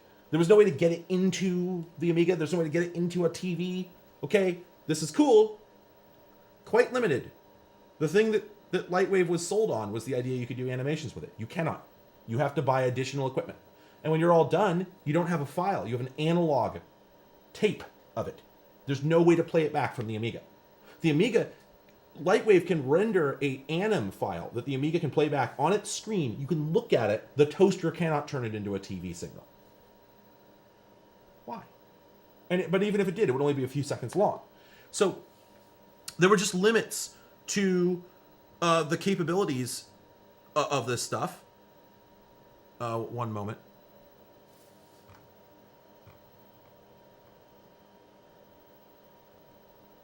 Oh, right. We're talking about the Babylon 5 thing. Right. Yeah, they switched to PCs because by the time Babylon 5 came on, the first season was airing while Commodore was going down the drain. The Amiga at that point was based on hardware from years earlier. And After that first year, Commodore went out of business. You couldn't buy new Amigas, and they hadn't developed a new one at that point in quite some time. And it obviously wasn't going anywhere. The 68,000 chip was at the end of its lifespan. And Windows machines were much cheaper, and they ran on faster CPUs at that point. And you could buy a fleet of them and network them, and that's what they did. So yeah, that's the thing. Whenever somebody brings up the video toaster, you're like, okay, and what did it get used for? Babylon 5! Yeah, for 8 months. You know? And then they pivoted as soon as they could, before even most people did. For most people even had a PC. So the point is, it's not your mistake. This is very rarely mentioned because the video toaster is a darling of Amiga fanboys, which is most of the reason we know about it, in my opinion. And it's just not, it's not a very fun little factoid. It feels a lot better to say, oh, this weird little underdog computer ended up getting used for this thing. It's much less exciting to go until they very quickly realized it wasn't actually long-term practical and switched to a boring old personal computer. It's just not a narrative people want to hear. I'm telling it, baby. I need to make sure I get that Babylon 5 shit into the video. I don't remember if Lightwave ported to the Mac at that point. I don't remember. Anyway, just very briefly, since I've gotten this far, I'm just very, very quickly. Somebody asked, what's paint? That's Toaster Paint. This is Toaster Paint. Here, I'll just go in, grab from DV2.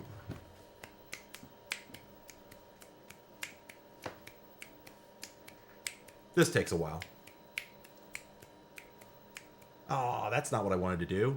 Well, whatever. I wanted to grab a picture of me, but here's this thing instead. So yeah, it's a paint program, and it's a pretty clever one. But you can see, for instance, this uses the Amiga's hold and modify color mode, so you can see all that fringing. It's hard to make out, but there's awful fringing on the edges of the paint. Yeah, you see those horrible like green and blue streaks. If you let go, it does some sort of magic that's not supposed to be possible in order to get rid of those. And this is actually an adaptation from NewTek's first product, DigiPaint, that sort of put them on the map a little bit. And nobody else had figured out how to do this, so it was a pretty cool feature for some time. It's got some blending modes. This is a cool thing here. If we go to mode, we go to range. Let's go back here and we'll do solid mode. And watch this. We can do a gradient in any shape we like. Oh, that's interesting. It got a little confused there. And the gradient builder is pretty cool too. We go in here, we pick. Hang on a second. Oh, right. I think we pick a color. There we go. Now it's selected. There we go. There we go. We do that. Okay, and then we can make a gradient like that. And then there's ways to where the hell is it? There we go. We can adjust where the center of that gradient is. See, it's a little more biased down there. And you can oh, there we go. Even more biased. And we can also, this is a neat thing, you can make the middle of the gradient translucent, or you can make the outside of it translucent. So these are pretty cool features.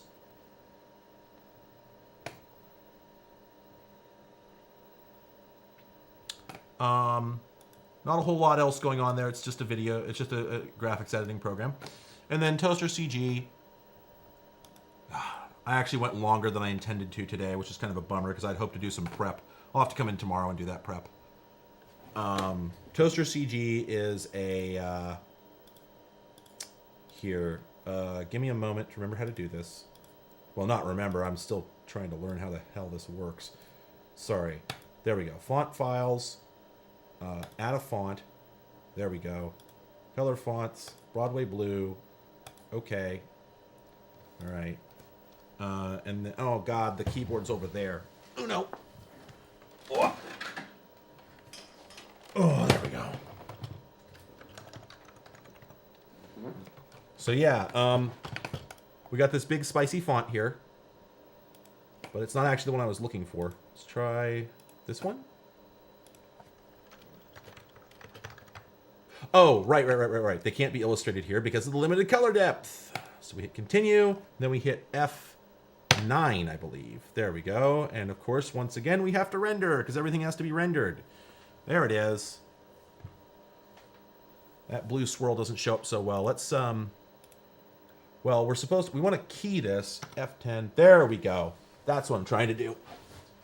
So this is a key page, so you can put text on the screen with you can see it's got an alpha layer, right? It's pretty cool. And we can also do, so let me render that. We can do it against a matte backdrop as well. There we go. Oh, that looks pretty cool. Hey, hon. Hey. Almost done.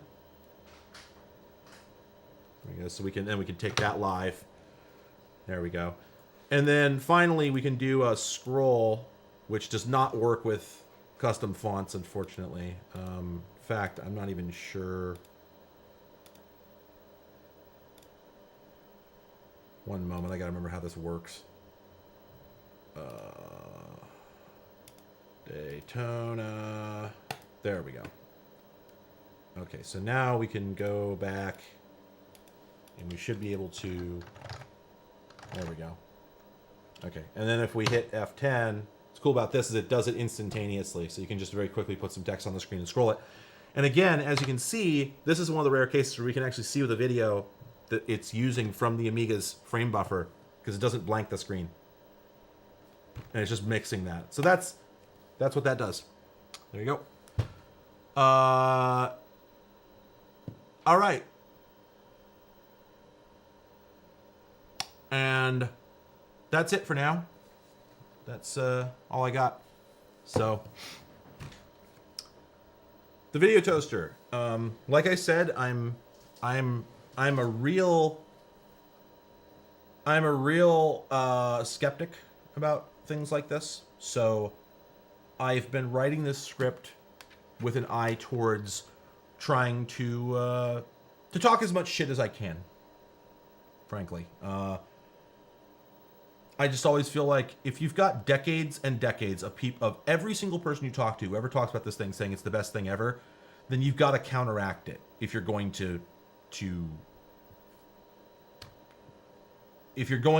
take any steps towards the truth. You have to just go hard in the paint, just say, no, actually, it's a piece of shit. And here are the few things it can do well, which I think is the case. The toaster is kind of a piece of shit. It's understandable. It's still quite an accomplishment. But is it a replacement for $100,000 of equipment? Hard no. It's just that in 1991, when people were first buying this, nobody made low-end video processors. That's it. That's the only reason it mattered. It doesn't make it not matter. I'm not saying it's bad. I think New Tech deserves credit. Plenty of credit. But we have to be sure what we're complimenting them on. And the thing I discovered, and there's a long preface to this video that I'll be putting out. It starts with me going, I hadn't made a video about this up until now. People kept asking me to, and I didn't do it. And the reason I didn't do it is because I kept going, there's already like 500 videos about this. Why do you need one from me? Well, I went and looked. There aren't. There's one from the Guru Meditation channel from like a few months ago. That's it. Nobody else has done a video. There's a couple people who have uploaded videos that are like, you know, here's my video toaster on. Here's me messing with it a little bit. But they're not attempts to explain it, to document it in any way, okay? The number of videos I am aware of on YouTube that attempt to document, like, what it can do in a formal, like, for the record sense. One, Guru Meditation channel, it's 17 minutes long. That's not long enough. No offense to that guy. He put a lot of effort into that video, and I think it's got lots of good stuff in there. Just, it needs more. This deserves more. And if he doesn't have the time, and if nobody else is doing it, I need to do it. Somebody has to. Because the fact is that I could not find any source on the internet that comprehensively explains what the toaster is capable of. You just get these vague sort of allusions. And you know why? Because I represent one of the few people who has taken the time to learn how to operate the equipment that it supposedly replaced. Even if you own a toaster, if you don't know how TV is produced, how are you going to document how the toaster supposedly changed it? You need to know where we were coming from to understand where we were going. And indeed, the point of this series, it's not just about the Amiga video toaster. It's going to be about everything New Tech did. And correct, acrylic, exactly. Every single article that exists. Here's one of my favorites. Every single article that exists about this has this breathless, like, copied half of it from Wikipedia and then filled in just pabulum about how it's so amazing and changed everything. I'm like, okay, name 5 albums it changed. My favorite part is the Ars Technica article, which is another puff piece that doesn't really explain anything and doesn't cite any specifics, which then says that Wayne's World is a fundamentally video toaster phenomenon.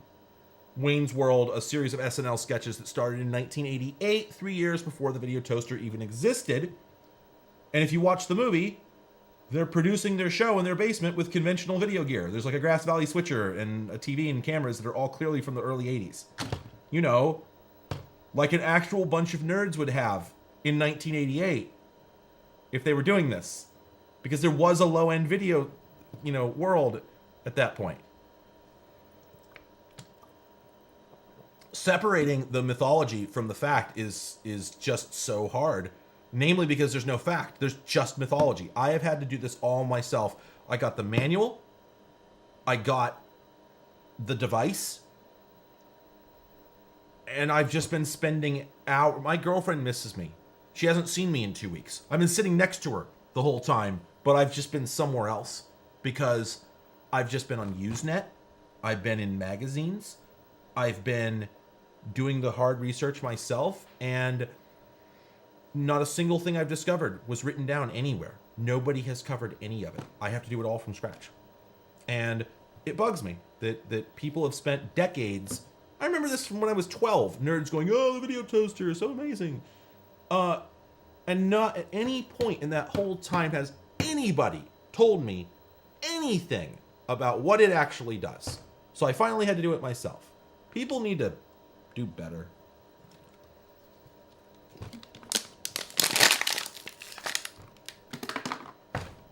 Thanks for watching, everyone. Have a good night.